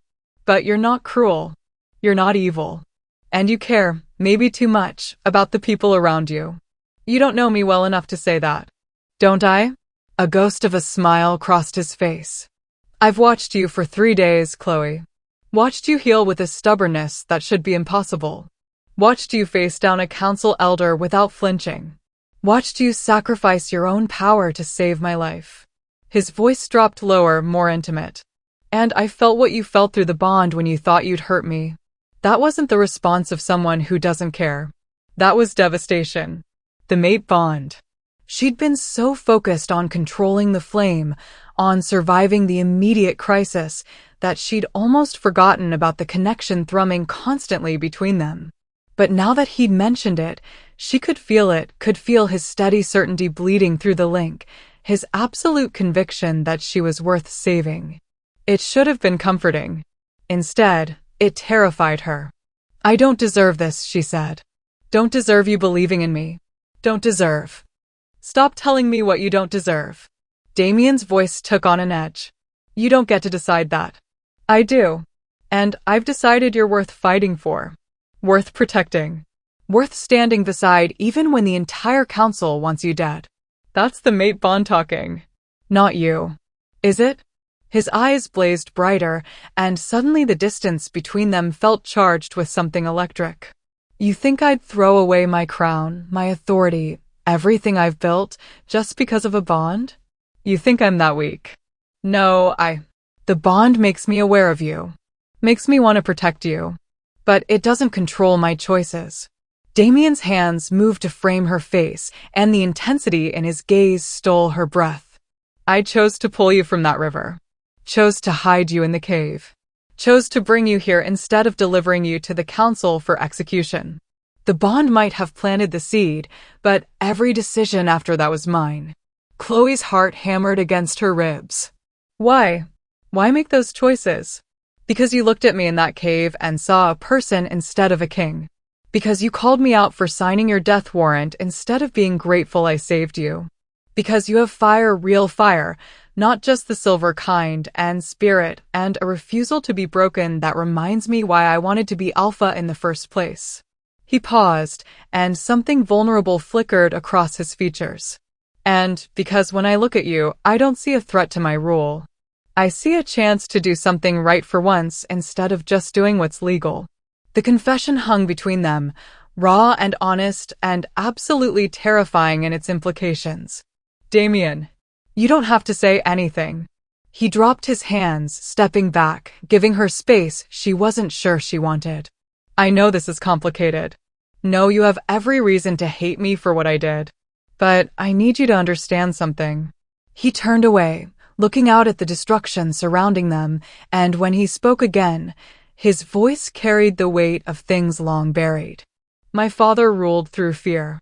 Made sure every pack, every wolf in the territories understood that disobedience meant death. And when I took the crown, I told myself I'd be different. Better. That I'd rule with justice instead of just strength. His shoulders tensed. But somewhere along the way, I became exactly what he was. Started signing execution orders without question. Started trusting the council's word over my own instincts. Started choosing the easy path of maintaining order over the hard path of asking if that order was worth maintaining. He looked back at her, and the regret in his eyes was devastating. You're the first person in 5 years to make me question whether I've been ruling or just enforcing someone else's tyranny. And regardless of what happens with the bond, regardless of whether we survive what's coming, I needed you to know that. Needed you to understand that saving you wasn't just about the mate connection. It was about saving myself from becoming the kind of king who executes innocent people because it's convenient. Chloe's throat tightened. She'd spent the last 3 days thinking of Damien as her enemy. The wolf who'd condemned her. The obstacle between her and survival. But standing here, listening to him strip away every defense and lay himself bare, she realized how wrong she'd been. He wasn't her enemy. He was just another person trapped by expectations and duty and the crushing weight of doing what was right when everything around you said it was wrong. I don't hate you, she said quietly. Damien's eyebrows rose slightly. You should. Probably. A ghost of a smile touched her lips. But I'm apparently not very good at doing what I should. Otherwise, I'd have given up and died on those cliffs instead of fighting to survive. Thank the moon for that. The relief in his voice was palpable. They stood in silence for a moment, the ruins of the battle surrounding them, the weight of everything unsaid pressing down like physical force. Then Damien moved toward what was left of the temple structure, settling onto a fallen column with a weariness that spoke of more than just physical exhaustion. We need to talk about what happens next, he said. Chloe joined him, keeping a careful distance even as the bond hummed between them, urging her closer. Thorn will go back to the council and tell them everything. That the temple is accessible. That you have power. That I'm harboring you. Damien ran a hand through his hair. They'll send more wolves. Better trained. Better equipped. They won't make the mistake of underestimating you again. So we run. Where? His gaze found hers. The reaches won't protect us forever. Eventually, they'll find a way to neutralize the barriers, or they'll just burn the entire forest down with us in it. The council doesn't accept defeat gracefully. Chloe's mind raced through possibilities, each one ending in capture or death. What about the other packs? The ones outside council control. There are no packs outside council control. That's the point of being the ruling authority. Damien's voice was heavy with resignation. Any pack that sheltered us would be declaring war on the council. And no alpha is that foolish. Then we fight. 2 wolves against 7 packs and the entire council? Damien shook his head. That's not a fight, Chloe. That's suicide. So, what are you suggesting? That we just surrender. I'm suggesting we need allies. Damien leaned forward, elbows on his knees, and the firelight from distant flames still burning in the forest caught the strong line of his profile. There are wolves in the territories who don't agree with the council's methods. Who remember what happened to your bloodline and think maybe the purge went too far. They won't speak up publicly because that's suicide. But privately, with the right incentive, they might be willing to support a challenge. Chloe studied him carefully. You're talking about rebellion. I'm talking about revolution. His eyes met hers, and they were full of something dangerous. Something that looked like hope mixed with fury. The council has ruled through fear and manipulation for 3 centuries. Maybe it's time someone reminded them that power comes from the people, not from a handful of elders who think they know best. The enormity of what he was suggesting settled over Chloe like a weight. Not just fighting for survival. Not just running and hiding until they were inevitably caught. But actually challenging the entire structure that had condemned her. Rewriting the laws that had made her existence illegal. That's insane, she said. Probably. Damien's smile was sharp. But you have the power to back it up. The silver flame, the fallen bloodline, the prophecy that says you're meant to return when the territories need change. That's not nothing, Chloe. That's everything. I can't control it. Yet, he stressed the word. But the temple awakened it. Which means there must be a way to train it. Old texts, ancient rituals, something that teaches you how to wield the flame instead of just surviving it. Chloe's hand moved unconsciously to her shoulder blade, to the mark that had started all of this. And if I can't learn? If the power is too unstable, then we find another way. Damien's voice was steady. Certain. But I'm not giving up on you, Chloe. Not because of the bond. Not because of prophecy. But because you deserve better than spending your life running from people too afraid to see you as anything other than a threat. The conviction in his words made something crack open in Chloe's chest. For 3 weeks, she'd been told she was dangerous. Corrupted. A mistake that needed to be erased. And here was the Alpha King, the one person whose opinion should have mattered most, telling her the exact opposite. I don't know how to be what the prophecy wants me to be, she admitted. Neither do I. Damien reached out, and this time when his hand found hers, she didn't pull away. But maybe that's the point. Maybe we're not supposed to know. Maybe we're just supposed to try. His hand was warm in hers. Solid. Real. And through the bond, she could feel everything he wasn't saying, the fear that they'd fail, the determination to try anyway, the growing connection that had nothing to do with fate and everything to do with choice. I'm scared, Chloe whispered. Good. Damien's thumb brushed across her knuckles. Fear means you're paying attention. Means you understand how dangerous this is. His eyes found hers in the darkness. But don't let it stop you from being who you're meant to be. And who's that? I don't know yet. His smile was soft, almost tender. But I'm looking forward to finding out. The moment stretched between them, charged with possibility and danger and the strange intimacy of two people who'd been thrown together by fate and were choosing, actively choosing, to stay together despite every reason not to. Chloe squeezed his hand, feeling the mate bond pulse in response, and made a decision that terrified and exhilarated her in equal measure. Okay. Damien's eyebrows rose. Okay, let's do this. Chloe's voice strengthened. Let's find allies. Let's learn to control the flame. Let's challenge the council and burn down every law that says I don't deserve to exist. She met his eyes, and for the first time since falling off those cliffs, she felt something besides fear. She felt ready. But I need you to promise me something, she continued. Anything. If this goes wrong, if I lose control again, if the power consumes me, if I become the monster they say I am, her throat tightened. You have to stop me. Whatever it takes. Even if the bond makes it hurt. Even if it kills us both. Promise me you won't let me become what Thorn wanted to use me for. Damien was quiet for a long moment, his expression unreadable.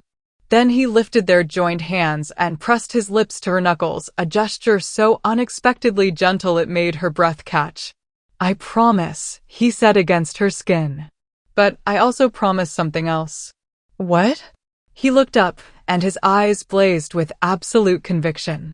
That I'm going to do everything in my power to make sure it never comes to that. You're not alone anymore, Chloe. And as long as I'm breathing, you won't face this darkness by yourself. Tears burned behind Chloe's eyes, but this time they weren't from fear or grief. They were from hope. Fragile, dangerous, absolutely reckless hope that maybe, just maybe, they could survive this. Together. They found the first body 2 days later. A young wolf, barely past his first shift, strung up between 2 ancient pines at the edge of the reaches. His throat had been torn out, but that wasn't what killed him. The silver burns covering his body told a different story. Someone had tortured him with the same kind of magic that had been embedded in Chloe's color. Dark magic designed to cause maximum pain. And carved into his chest, deep enough to scar, was a message. Return the fallen, or more will die. Chloe stood frozen, staring at the body, while her stomach twisted into knots. The boy couldn't have been more than 16. His eyes were still open, frozen in an expression of terror that would haunt her dreams for years. They're using innocence as bait. Damien's voice was flat, carefully controlled, but she could feel his rage through the bond. Trying to draw you out. It's working. Chloe's hands curled into fists. We can't just let them keep killing people because of me. That's exactly what Thorn wants you to think.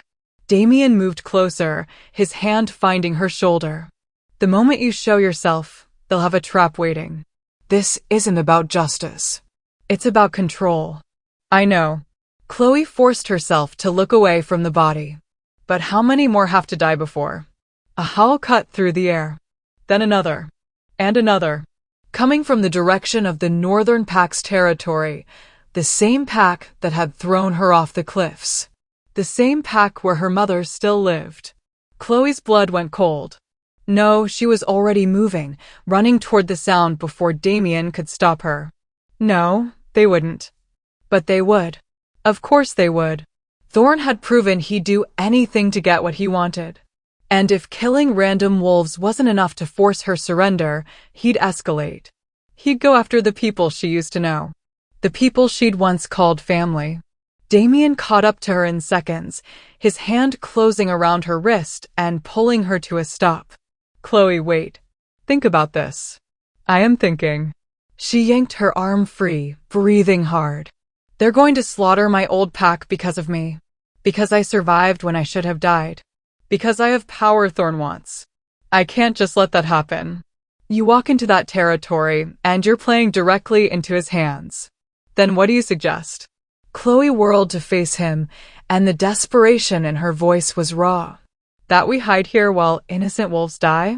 While my mother, her voice cracked. She might be a terrible person who abandoned me, but she doesn't deserve to be executed for my crimes. Damien's jaw clenched. Your mother chose her side when she walked away from you. Maybe, but that doesn't mean I can choose to let her die. They stared at each other, the bond crackling between them with the weight of disagreement. Damien wanted to keep her safe, to protect her from the obvious trap waiting in the Northern Territory. And Chloe needed to do something other than run. Other than hide while people paid the price for her existence. Finally, Damien's shoulders sagged slightly. If we do this, we do it my way. With strategy. With backup. We don't have backup. We will. He pulled something from his pocket, a small carved stone that glowed faintly with amber light. I sent word to the wolves I trust 3 days ago. Wolves who served under me before the council stripped my title. They should be close by now. Hope flared in Chloe's chest. How many? 8. Maybe 10 if Kieran managed to convince his brother. Damien's eyes met hers. It's not an army. But it's enough to create a distraction while we get your people out. They're not my people anymore. They're still wolves under threat from a corrupt council. Damien's voice softened. And whether they deserve your mercy or not, you're choosing to give it anyway. That's what makes you different from Thorn. That's what makes you worth following. The words settled over Chloe like a benediction. She wanted to believe them. Wanted to think that her choice to help the pack that had condemned her meant something. But fear whispered that she was just being foolish. Walking straight into a trap with her eyes wide open. When do your wolves arrive? She asked. Within the hour. Damien moved closer, his hand cupping her face with a gentleness that made her chest ache. But I need you to promise me something. What? That you won't sacrifice yourself. His thumb brushed across her cheekbone. That if this goes bad, if Thorn has more forces than we expected, if the trap is worse than we thought, you'll run. Let me cover your escape. Let my wolves create the distraction while you disappear back into the reaches. I'm not leaving you. Chloe. No, she covered his hand with hers, holding his palm against her face. You said we do this together.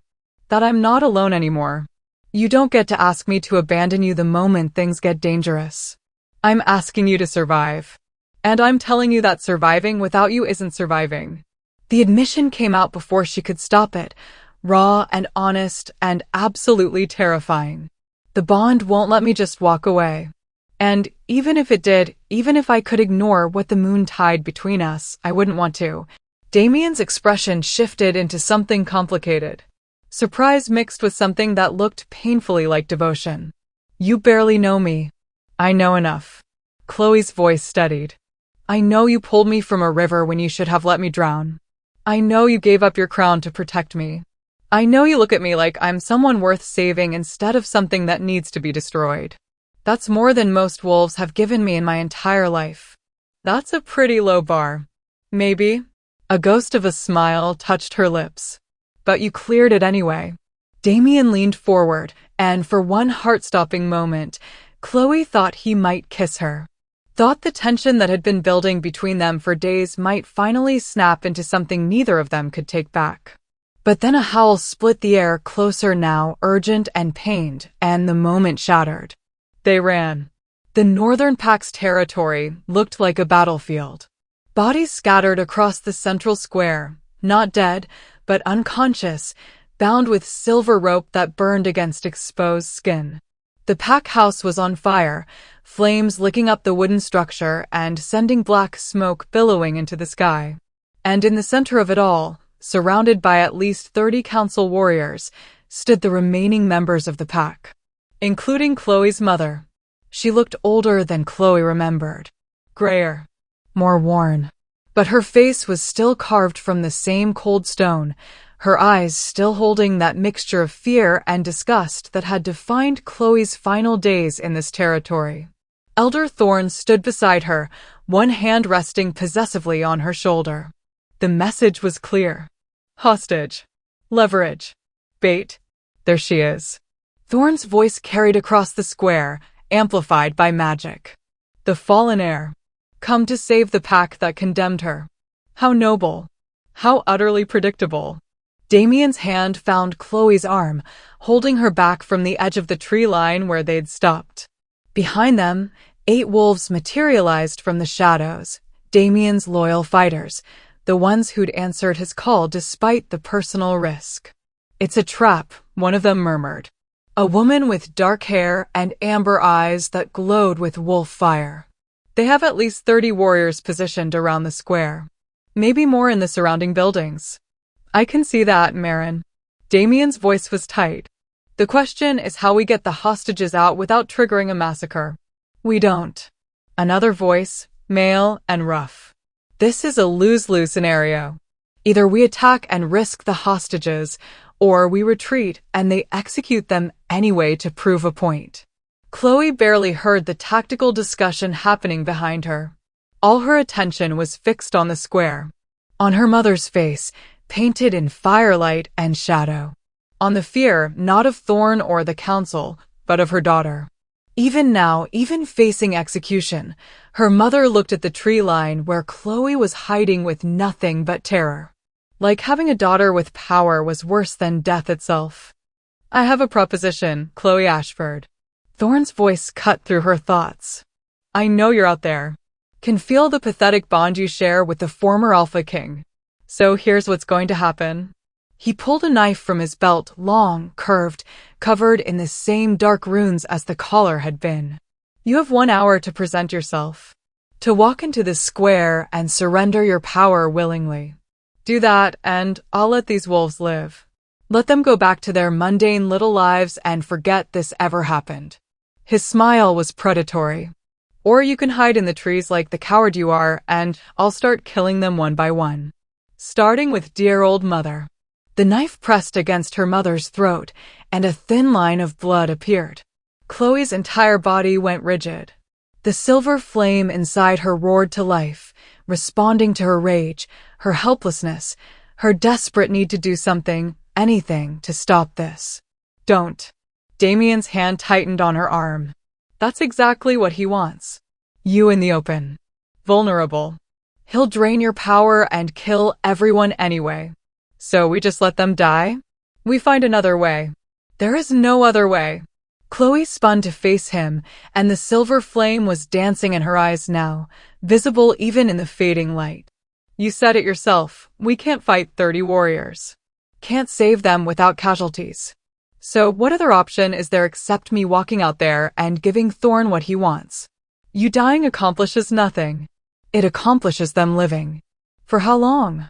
Damien's voice rose, frustration bleeding through.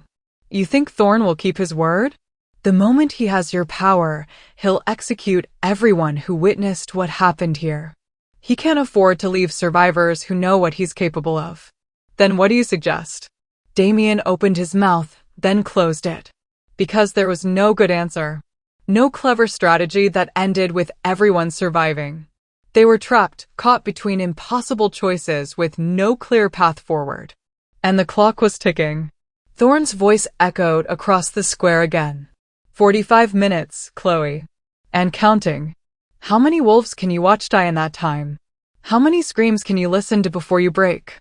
To emphasize his point, he grabbed one of the bound wolves, a young woman Chloe vaguely recognized from her childhood, and dragged her forward. Let's find out. What happened next would haunt Chloe for the rest of her life. Thorn pressed the ruined knife against the woman's skin, and dark magic erupted from the blade. Not a quick death. Not merciful. A slow, agonizing drain that made the woman scream with a sound that barely registered as human. The council warriors watched impassively. The hostages looked away, unable to bear witness. And Chloe felt something inside her break. Stop. The word tore from her throat, and the silver flame exploded outward in response to her anguish. Trees around her burst into cold fire. The ground cracked beneath her feet, and Damien's grip on her arm faltered. She was moving before he could stop her, running toward the square, toward the trap, toward the choice that would destroy her but might save innocent lives. Chloe, no. Damien's voice chased after her, desperate and furious. But she didn't stop. She burst into the clearing, silver flame dancing across her skin like armor, and Thorn's smile was triumphant as he released the tortured woman and turned his full attention to his prize. There she is. The fallen heir. Come to surrender. Let them go first. Chloe's voice was steady despite the terror coursing through her veins. Release the hostages, and I'll give you what you want. You're not in a position to negotiate. Neither are you. Chloe let the flame burn brighter, hotter, filling the square with silver light. I could incinerate everyone here before your warriors take 3 steps, including you. So either we do this my way, or nobody gets what they want. Thorn's eyes narrowed, calculating. Then he nodded slowly. Fine. Release them. The council warriors moved to cut the silver ropes, and the hostages scrambled away from the center of the square. Chloe's mother was among them, stumbling toward the tree line without looking back. Without acknowledgement. Without even the smallest gesture of gratitude or recognition. Of course not. To acknowledge Chloe would mean admitting she'd been wrong. Admitting that her daughter was more than the monster she'd believed her to be. And her mother had never been good at admitting she was wrong. There. Thorn spread his hands wide. Hostages released. Now surrender, and I'll make this quick. Chloe took a breath, feeling Damien's presence at the edge of the square, feeling his desperate attempt to reach her through the bond, to pull her back from this edge. She closed her eyes and severed the connection. Not permanently. Not completely. But enough to muffle his voice, to silence the part of her that wanted to run back to safety and let him protect her. I'll give you my power, she said. But I want to promise first. You're hardly in a position. Promise me Damien lives. The words came out firm, absolute. Promise me you won't hunt him. Won't execute him. Let him disappear into whatever life he can build without his crown, and I'll surrender everything. Thorn studied her for a long moment. You love him. I barely know him. And yet you're willing to die for him. Thorn's smile was cruel. How disappointingly predictable. The mate bond makes fools of even the strongest wolves. Do we have a deal or not? Fine. Thorn pulled out another collar identical to the first one, glowing with the same sickly green runes. The former Alpha King lives. You have my word. It was a lie. Chloe knew it was a lie. Could see the deception written in every line of Thorn's face. But it didn't matter. Because the moment she put on that collar, the moment he started draining her power, Damien would attack. Would fight with everything he had to save her. And that's when his wolves would strike. While Thorn was distracted with her. While the council warriors were focused on the prisoner in their midst. Damien's small force would evacuate the remaining hostages and disappear back into the reaches. It wasn't a perfect plan. Wasn't even a good plan. But it was the only option that gave anyone a chance at survival. Even if that anyone didn't include her. Chloe walked forward, each step feeling like moving through deep water. The silver flame inside her screamed in protest, trying to pull her back, but she pushed it down. contained it. If she lost control now, everyone would die. Thorn held out the collar, and his smile was victorious. Last chance to reconsider. I'm sure. The collar clicked around her throat, and agony exploded through every nerve. The dark magic latched onto the silver flame like a leech, pulling and tearing and draining with a violence that made the first collar feel gentle by comparison. Chloe fell to her knees, gasping, and felt her power being ripped away piece by piece. Thorn's hands gripped the collar, his eyes rolling back as the stolen magic flooded into him. And in that moment of distraction, everything went wrong. Damien didn't attack. His wolves didn't create the diversion. Instead, a new voice cut through the clearing, smooth and cultured and absolutely devastating. I must say, Thorn, you do put on quite the show. Chloe's vision swam, but she managed to turn her head enough to see the new arrival. Another elder. One she didn't recognize. Tall and distinguished with silver hair and eyes that held all the warmth of a winter storm. And standing beside him, looking uncomfortable but determined, was Damien. No, not standing beside. Held by silver chains. Captured. Elder Cashin. Thorn straightened, releasing the collar, but keeping one hand on Chloe's shoulder. I wasn't expecting you until after you'd secured the power for yourself? Cashin's smile was cold. Yes, I imagine you weren't. Fortunate then that I've been tracking the former Alpha King's movements. Found him trying to mount a rescue with his pitiful little band of loyalists. He gestured, and more council warriors emerged from the forest. Dozens of them. Surrounding Damien's 8 fighters who were now bound and helpless. It had been a trap within a trap. And they'd walked right into it. Cashin moved closer to Chloe, studying her with clinical detachment. The last of the fallen bloodline. Smaller than I expected. More fragile. But I suppose that's what 3 centuries of hiding will do to a lineage. What are you doing here? Thorn's voice had taken on an edge. We had an agreement. I capture the girl, drain her power, and the council gets what it needs. The council gets what it needs, Cashin agreed. But you seem to have forgotten that you're not the council, Thorn. You're one elder with delusions of grandeur and a dangerous tendency toward independent action. Understanding crashed over Chloe like ice water. Thorn had gone rogue. Had been planning to steal her power for himself, to use it to challenge the other elders, to remake the council in his image. And the council had known. Had been watching. Had waited until both Chloe and Thorn were vulnerable before making their move. You used me. Thorn's voice was flat with fury. Let me do your dirty work while you waited to swoop in and claim the prize. That's what pawns are for. Cashin's smile widened.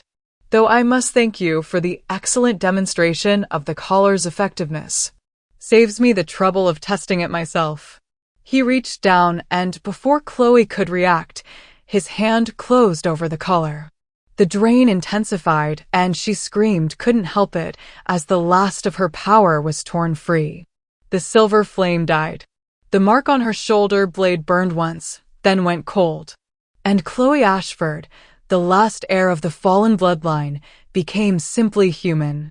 Powerless. Broken. Exactly what the council had always wanted her to be.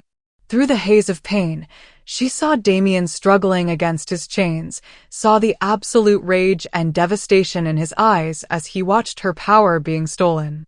Their gazes met across the square. And in that moment, she felt the mate bond shatter. Not from death, but from the loss of what had made her his equal. Without her wolf, without her power, the connection couldn't sustain itself. It unraveled like thread being pulled from fabric, leaving behind only emptiness and the ghost of what might have been. Damien's howl of anguish echoed through the territory. But it was too late. The moon had chosen. And the council had won. They threw her in the same cell where she'd spent 3 weeks before the Cliffs of Mourning. The irony wasn't lost on Chloe. The stone walls were just as cold. The iron bars just as unyielding. The darkness just as absolute when they extinguished the torches and left her alone with nothing but the echo of her own breathing and the hollowness where her wolf used to live. She was human now. Completely, devastatingly human. No enhanced healing. No supernatural strength. No connection to the moon or the ancient power that had burned in her blood. Just a girl with a fading mark on her shoulder blade and memories of silver flame that felt like they belonged to someone else. The mate bond was gone too, severed when Cashin had drained the last of her power. She could still remember what it felt like, that constant awareness of Damien's presence, the pull toward him, the certainty that she wasn't alone. But it was like remembering a dream. Present in memory, but impossible to grasp in waking. She should have felt relieved. The bond had been a complication she didn't need, a connection that tied her to a king who'd condemned her, and then saved her, and then lost everything trying to protect her. Instead, she felt empty. Like someone had carved out essential pieces of her soul and left behind only the hollow outline of who she used to be. 3 days passed. Maybe 4. Time moved strangely in the darkness, marked only by the irregular delivery of food she couldn't bring herself to eat and water she forced down because dying of thirst seemed too passive.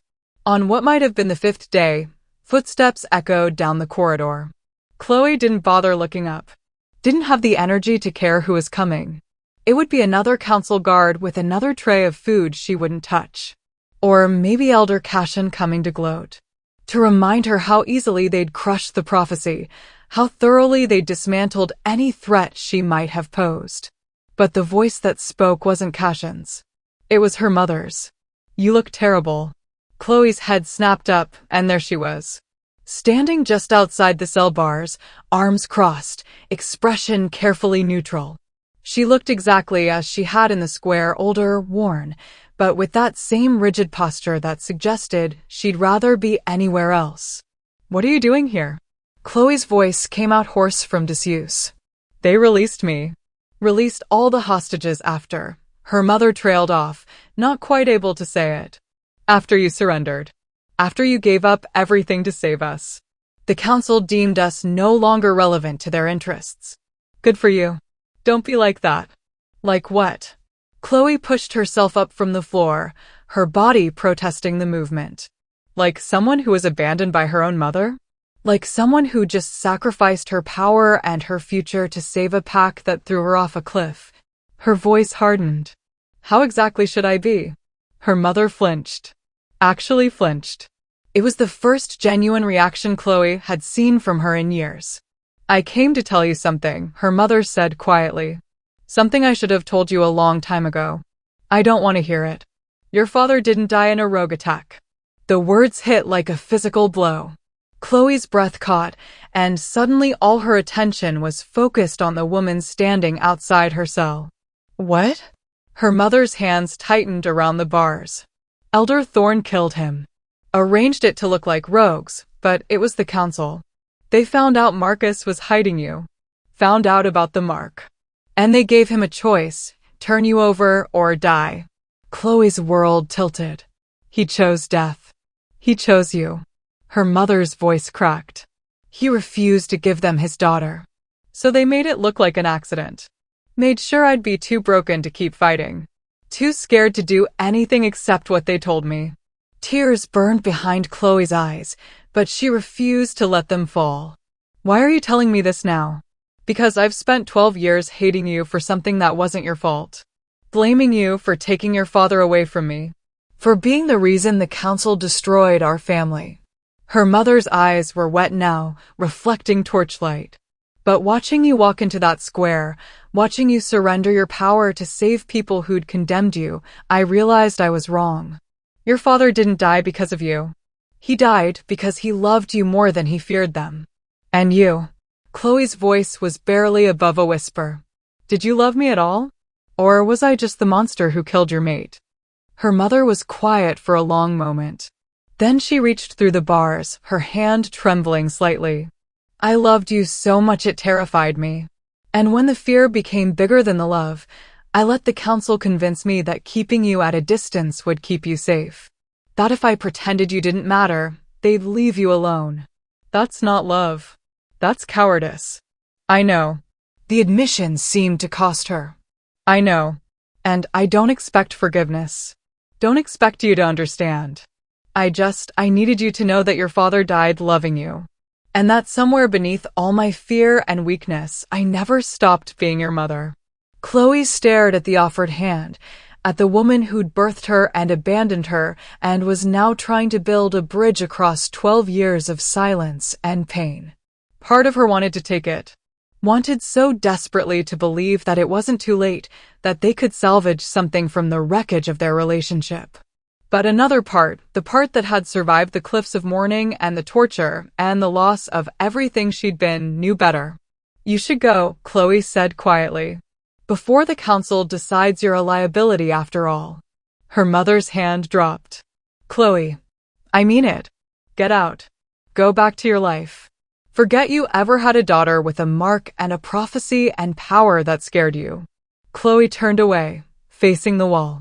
It's what you've always been best at anyway. Silence. Then footsteps. Retreating down the corridor until they faded entirely.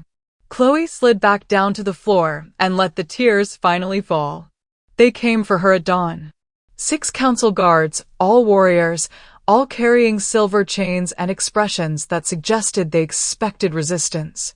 They found a hollow-eyed girl sitting in the corner of her cell, too exhausted to fight, too empty to care what happened next. On your feet, traitor. Chloe stood, her legs shaking slightly from days without proper movement. The guards surrounded her, clamping the silver chains around her wrists and ankles. The metal burned against her human skin, leaving angry red welts that wouldn't heal with supernatural speed anymore. They dragged her through the corridors, upstairs, into daylight so bright it hurt. The packed square was filled with wolves, hundreds of them, from every territory in the realm. They'd come to witness the execution. To watch the last of the fallen bloodline be eliminated once and for all. A platform had been erected in the center. Crude but effective, with stairs leading up to a wooden post where condemned prisoners were traditionally bound for public execution. Elder Cashin stood beside it, looking every inch the righteous authority. The other council elders flanked him, 5 ancient wolves with cold eyes and colder hearts. And kneeling at the base of the platform, bound in enough silver to kill a normal wolf, was Damien. He looked terrible. Beaten. Starved. But his eyes, those gold eyes that had watched her with something approaching devotion, were still burning with defiance. When he saw her, something shifted in his expression. Relief mixed with devastation. He'd thought she was dead. Had spent days believing the power drain had killed her. Chloe wanted to tell him she was alive. Wanted to find some way to communicate that she was still here, still fighting, still refusing to give them the satisfaction of breaking completely. But the guards were already pushing her up the stairs, chaining her to the post, positioning her to face the crowd. Elder Cashin's voice rang out, amplified by magic. Chloe Ashford, last heir of the fallen bloodline. You stand accused of treason, conspiracy, and possession of forbidden magic. How do you plead? Does it matter? Chloe's voice was hoarse but clear. You're going to execute me regardless of what I say. Answer the question. Fine. Not guilty. I didn't commit treason. Didn't conspire with anyone. The only thing I'm guilty of is being born with a mark I didn't ask for. Murmurs rippled through the crowd. Some sympathetic. Most hostile. The fear of the fallen bloodline ran deep, cultivated by 3 centuries of council propaganda. The evidence speaks otherwise, Cashin continued. You awakened forbidden magic at the temple. Attacked council warriors. Conspired with the former Alpha King to undermine our authority. I defended myself from wolves trying to kill me. Chloe's voice rose, strengthened by anger that had been building for days. Everything I did was survival. Everything I did was in response to a council that decided my life was forfeit before I even had a chance to prove I wasn't a threat. You are a threat. The prophecy. The prophecy was about bringing change to corrupt systems. about reminding wolves that power without compassion is just tyranny with a crown. Chloe pulled against the chains, feeling them bite deeper into her wrists. And you proved it right. You murdered my father, terrorized my mother, threw me off a cliff without trial, tortured innocent wolves to draw me out. Everything you did to stop the prophecy just proved why it needed to come true. The crowd was quieter now, listening, and Cashin's expression had taken on an edge of uncertainty. You have no power, he said. No wolf. No magic. You're human. Helpless. What threat could you possibly pose now? None. Chloe met his eyes across the platform. Which is why killing me makes you look weak. Afraid. Like the council needs to eliminate even the memory of opposition because your authority is too fragile to withstand criticism. You speak with confidence for someone about to die.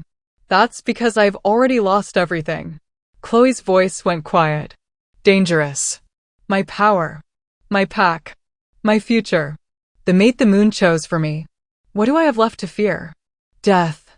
She laughed, and the sound was bitter. Death would be a mercy compared to what you've already taken. Cashin's jaw tightened. Then let's grant you that mercy. Guards. Wait. The voice came from the base of the platform, and it was Damien's. Rough and commanding despite the silver weighing him down. Wait. He said it again, louder this time, and the crowd shifted their attention to the former Alpha King. Before you execute her, I have something to say. You have no authority here, Cashin snapped. No, but I have a right to speak. Damien's eyes blazed gold, and despite the chains, despite the guards surrounding him, he radiated power. Because that woman you're about to execute is my mate. And by the old laws older than the council, I have the right to challenge for her life. The crowd erupted. Shocked whispers. Gasps of disbelief. The old laws hadn't been invoked in generations, but they still existed. Still carried weight among wolves who remembered what it meant to follow the moon's will instead of political convenience. Cashin's expression darkened. The mate bond is broken. She has no wolf. The connection is severed. The bond broke because you stole her power, which makes her current state your responsibility. Damien's voice carried across the square. And the old laws say if a mate bond is severed by outside interference, the surviving mate has the right to challenge for restoration, to fight for what the moon intended. That law applies to wolves killed by outsiders, not traitors condemned by proper authority. Proper authority would have given her a trial. Damien's gaze swept the crowd. Proper authority would have examined the evidence. Proper authority wouldn't have murdered her father, framed her for treason, and stolen her power to prevent her from defending herself. He looked back at Cashin. You want to execute her? Fine. But give me the chance to fight for her first. Honor the old laws. Prove the council's authority comes from the moon and not just from fear. Silence fell over the square. Heavy and expectant. The old laws were sacred. To refuse them was to admit the council placed its own power above divine will. But to accept meant giving Damien a chance to disrupt the execution. Cashin's smile was cold. Very well.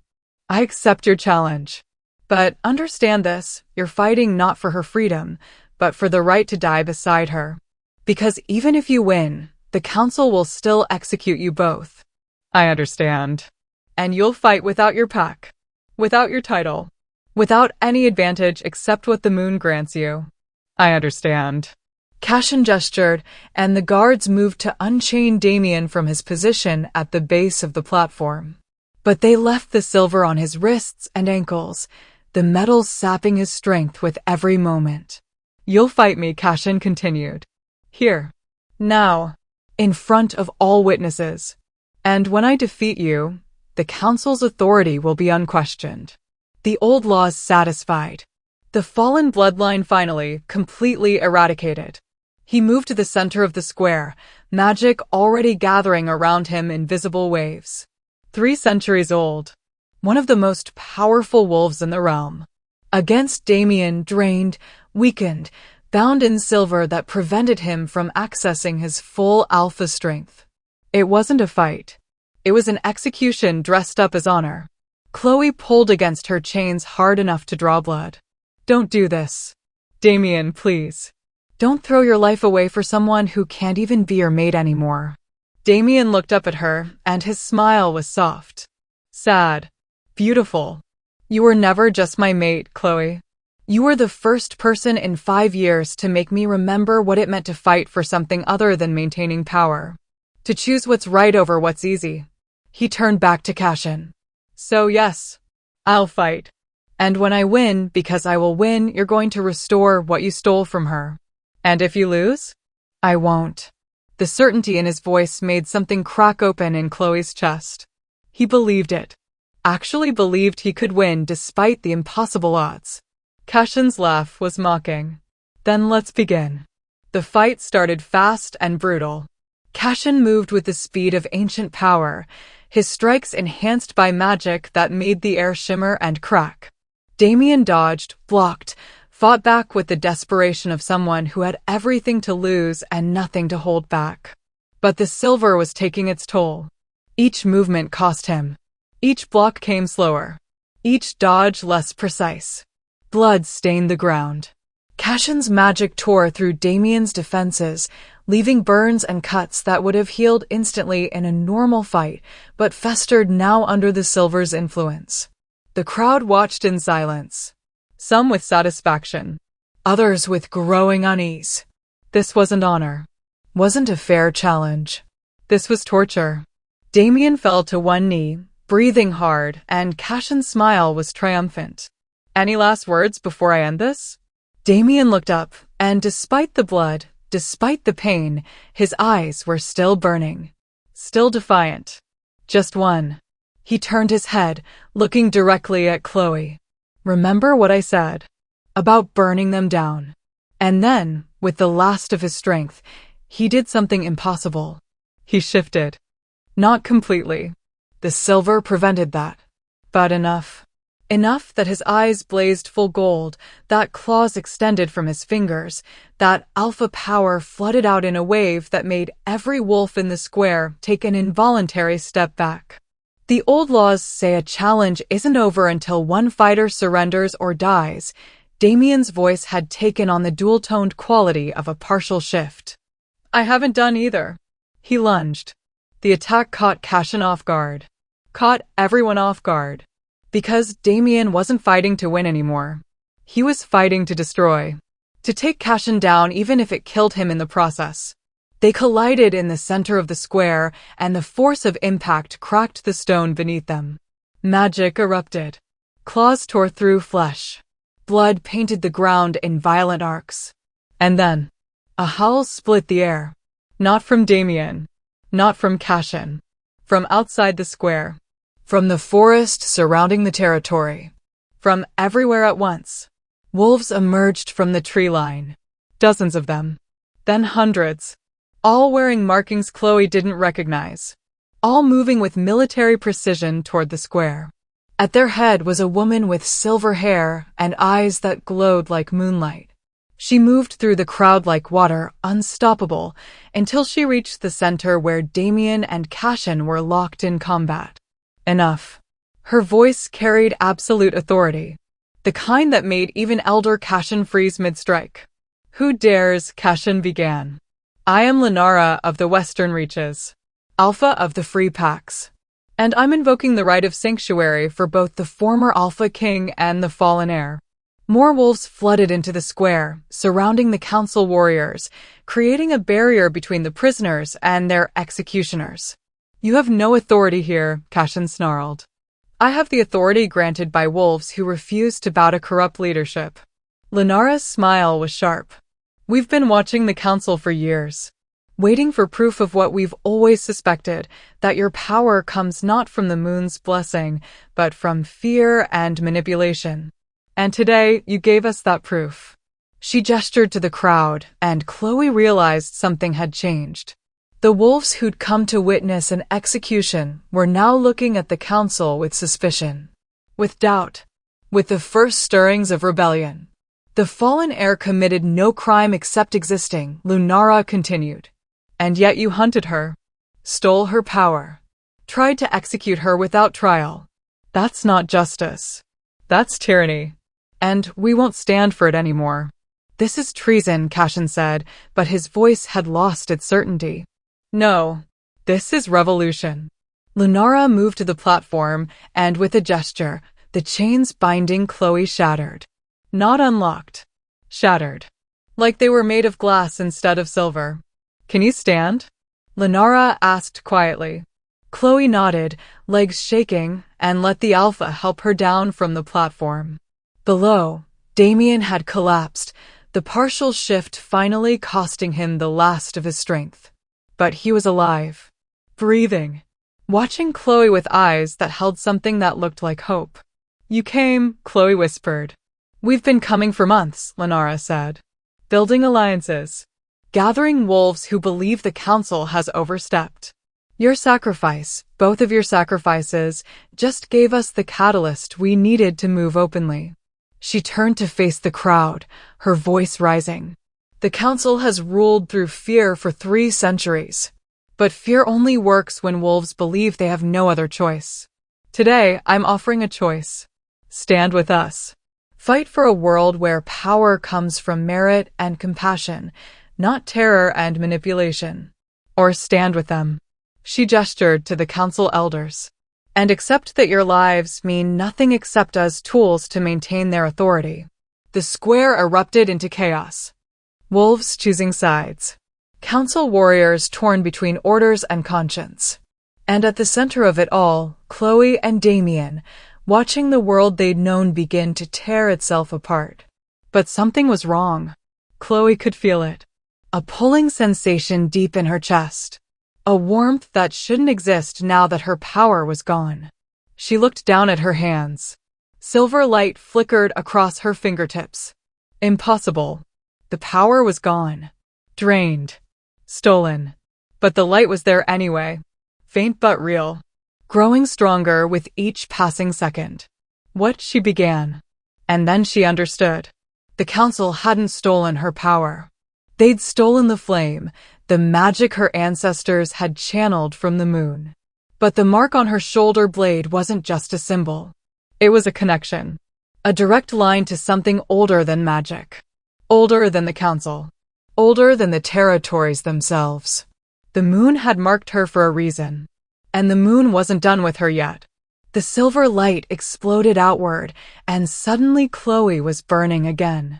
Not with stolen power. Not with the flame Cashin had drained. With something new. Something that had always been inside her, waiting for the moment when everything else was stripped away. Her wolf returned. Not the same. Not weakened or broken. But transformed. Reborn. Baptized in fire and loss and the absolute refusal to be destroyed. When she shifted, the entire square went silent. Because the wolf that stood where Chloe had been wasn't brown or gray or any natural color. She was silver. Pure, gleaming silver. Like moonlight given form. With eyes that blazed not with gold or amber, but with the cold, brilliant fire of stars. The mark on her shoulder, visible even in wolf form, burned with light that made wolves look away, unable to bear its intensity. And when Chloe threw back her head and howled, the sound carried across the territories like a declaration. The fallen bloodline had returned. And this time, no council was strong enough to stop it. The transformation rippled through the square like shockwaves. Wolves dropped to their knees. Not from fear. Not from compulsion. But from something deeper, an instinctive recognition that they were witnessing something sacred. Something that transcended politics and power and 3 centuries of council propaganda. The moon herself had intervened. And she had chosen Chloe. The silver wolf moved through the crowd with a grace that defied her newness, her reformed state. Each step left faint traces of light on the ground, like footprints made of starlight. The air around her shimmered with power that felt nothing like the flame Cashin had stolen. This was older. Purer.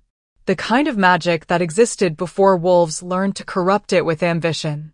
Elder Cashin stumbled backward, his face pale, all his calculated cruelty replaced by something he hadn't felt in decades. Fear. Impossible, he breathed. We drained you. Took everything. You were human. Broken. You can't. The silver wolf's eyes fixed on him, and in their depths, Cashin saw his own death reflected back.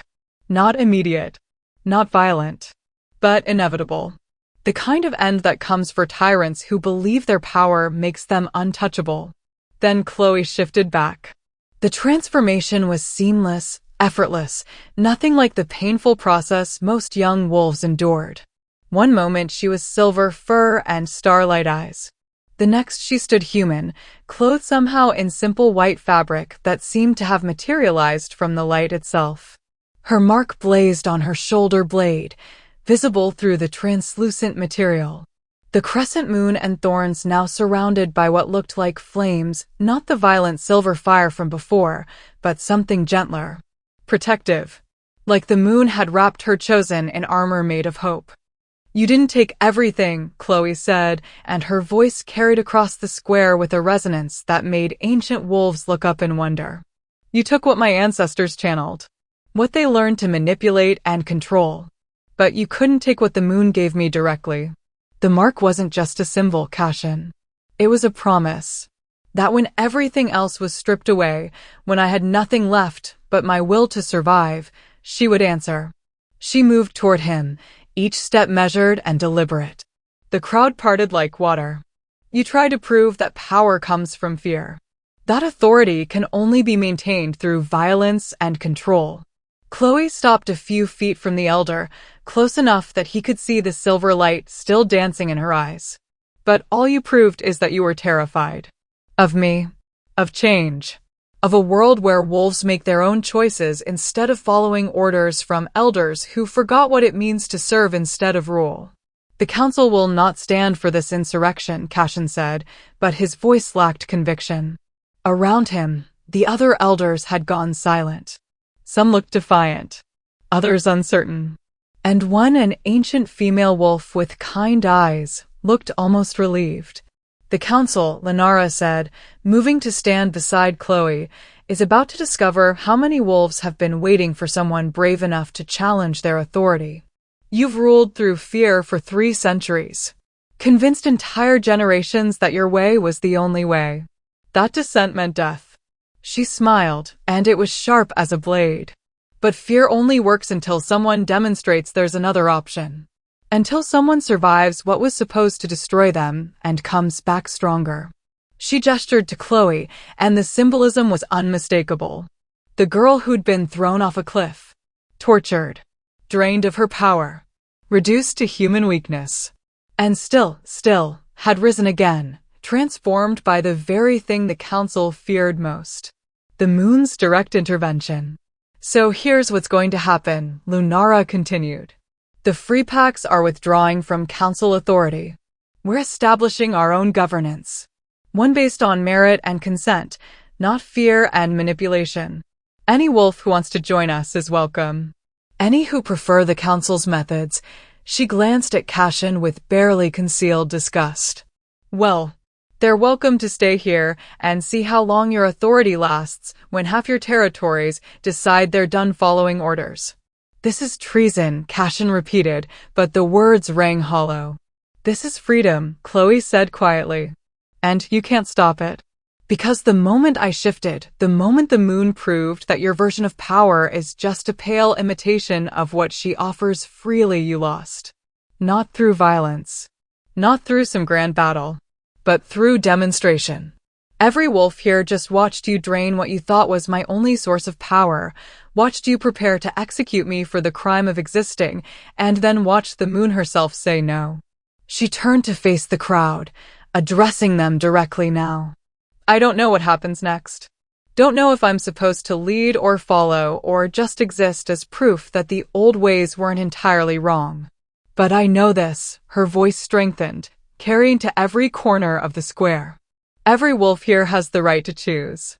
To decide whether they want to live in fear of making the wrong move, or whether they want to risk building something better. Something where your worth isn't determined by your bloodline or your power level, but by your choices. your compassion, your willingness to protect those weaker than you instead of exploiting them. Silence. Heavy and expectant. Then movement. Wolves stepped forward. First one. Then 5. Then dozens. Moving away from the council warriors. Away from the platform. Choosing. Not all of them. Some remained loyal to the council out of genuine belief or simple fear of change. But enough moved that the balance had shifted. Enough that the revolution Lunara promised had just become inevitable.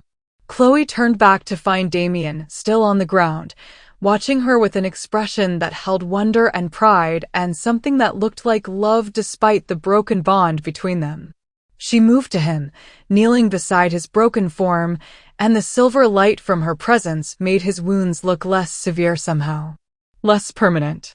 You came back, he said, voice rough with exhaustion and emotion. Even without the bond. Even after everything. You still came back. Did you think I wouldn't? Chloe's hand found his face, fingers tracing the bruises and cuts that marked him. You fought for me when you had nothing to gain. Lost your crown. Your authority. Nearly died trying to give me a chance. Did you really think I'd just walk away from that? The bond is gone.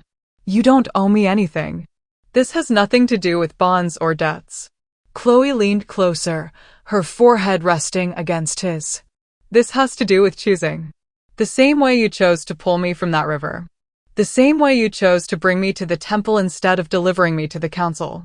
The same way you chose to challenge for my life even though you knew it was suicide. Her voice dropped to a whisper. I'm choosing you, Damien.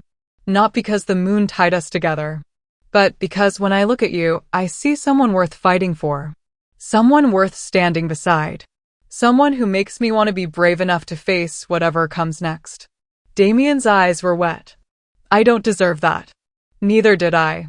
And yet here we are. Chloe pulled back enough to look at him properly. So, what do you say? Want to help me figure out what the hell I'm supposed to do with all this? She gestured vaguely at herself, at the silver light, at the mark blazing on her shoulder. Damien's smile was exhausted but genuine. Yeah, I really do. She helped him to his feet, supporting his weight as Lunara's wolves moved to secure the square. The council elders were being escorted away, not executed, but held for what Lunara called transitional accountability. The kind wolf with kind eyes caught Chloe's attention as she passed. Thank you, the elder said quietly, for being brave enough to survive. Some of us have been waiting a long time for someone to challenge what we'd become. Then she was gone, leaving Chloe with the crushing weight of what she'd just set in motion. Revolution. Rebellion. The complete restructuring of a system that had governed wolf society for 3 centuries. And somehow, impossibly, she was at the center of it. Overwhelming? Damien asked, reading her expression. Terrifying, Chloe corrected. I was a healer 3 weeks ago. I wanted to help people recover from injuries, not lead them into civil war. Then don't lead. Just be. His hand found hers, fingers intertwining. Be the proof that change is possible. That the council's version of power isn't the only option. Let Lunara handle the politics. Let the free packs organize resistance.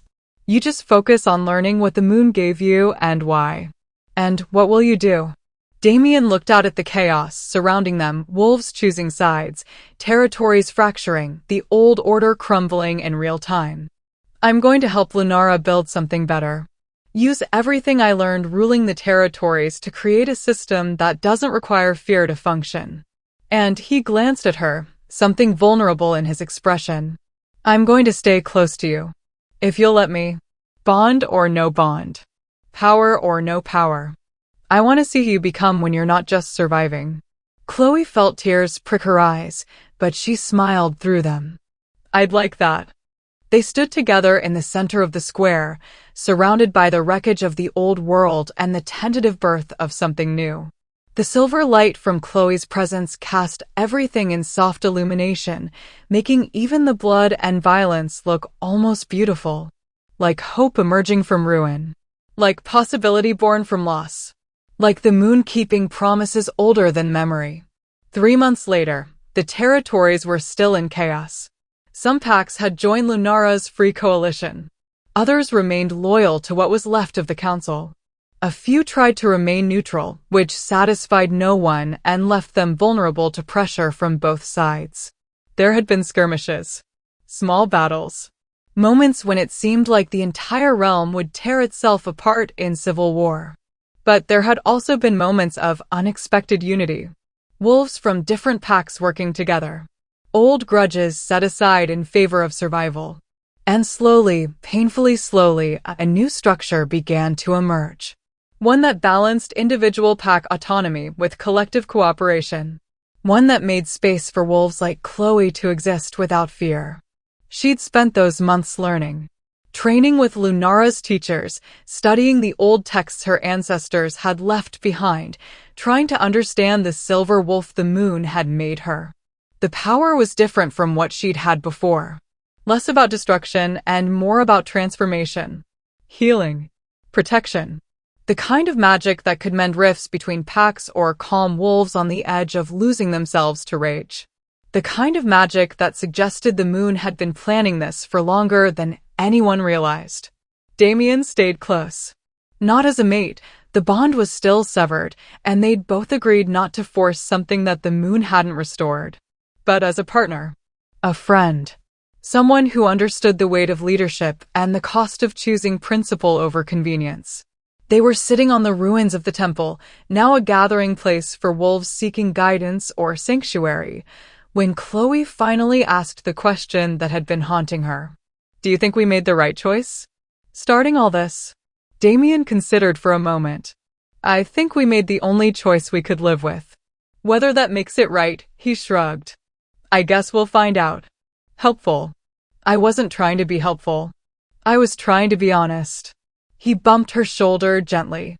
But for what it's worth, I've seen more wolves smile in the last 3 months than I saw in 5 years of maintaining the council's peace. That has to count for something.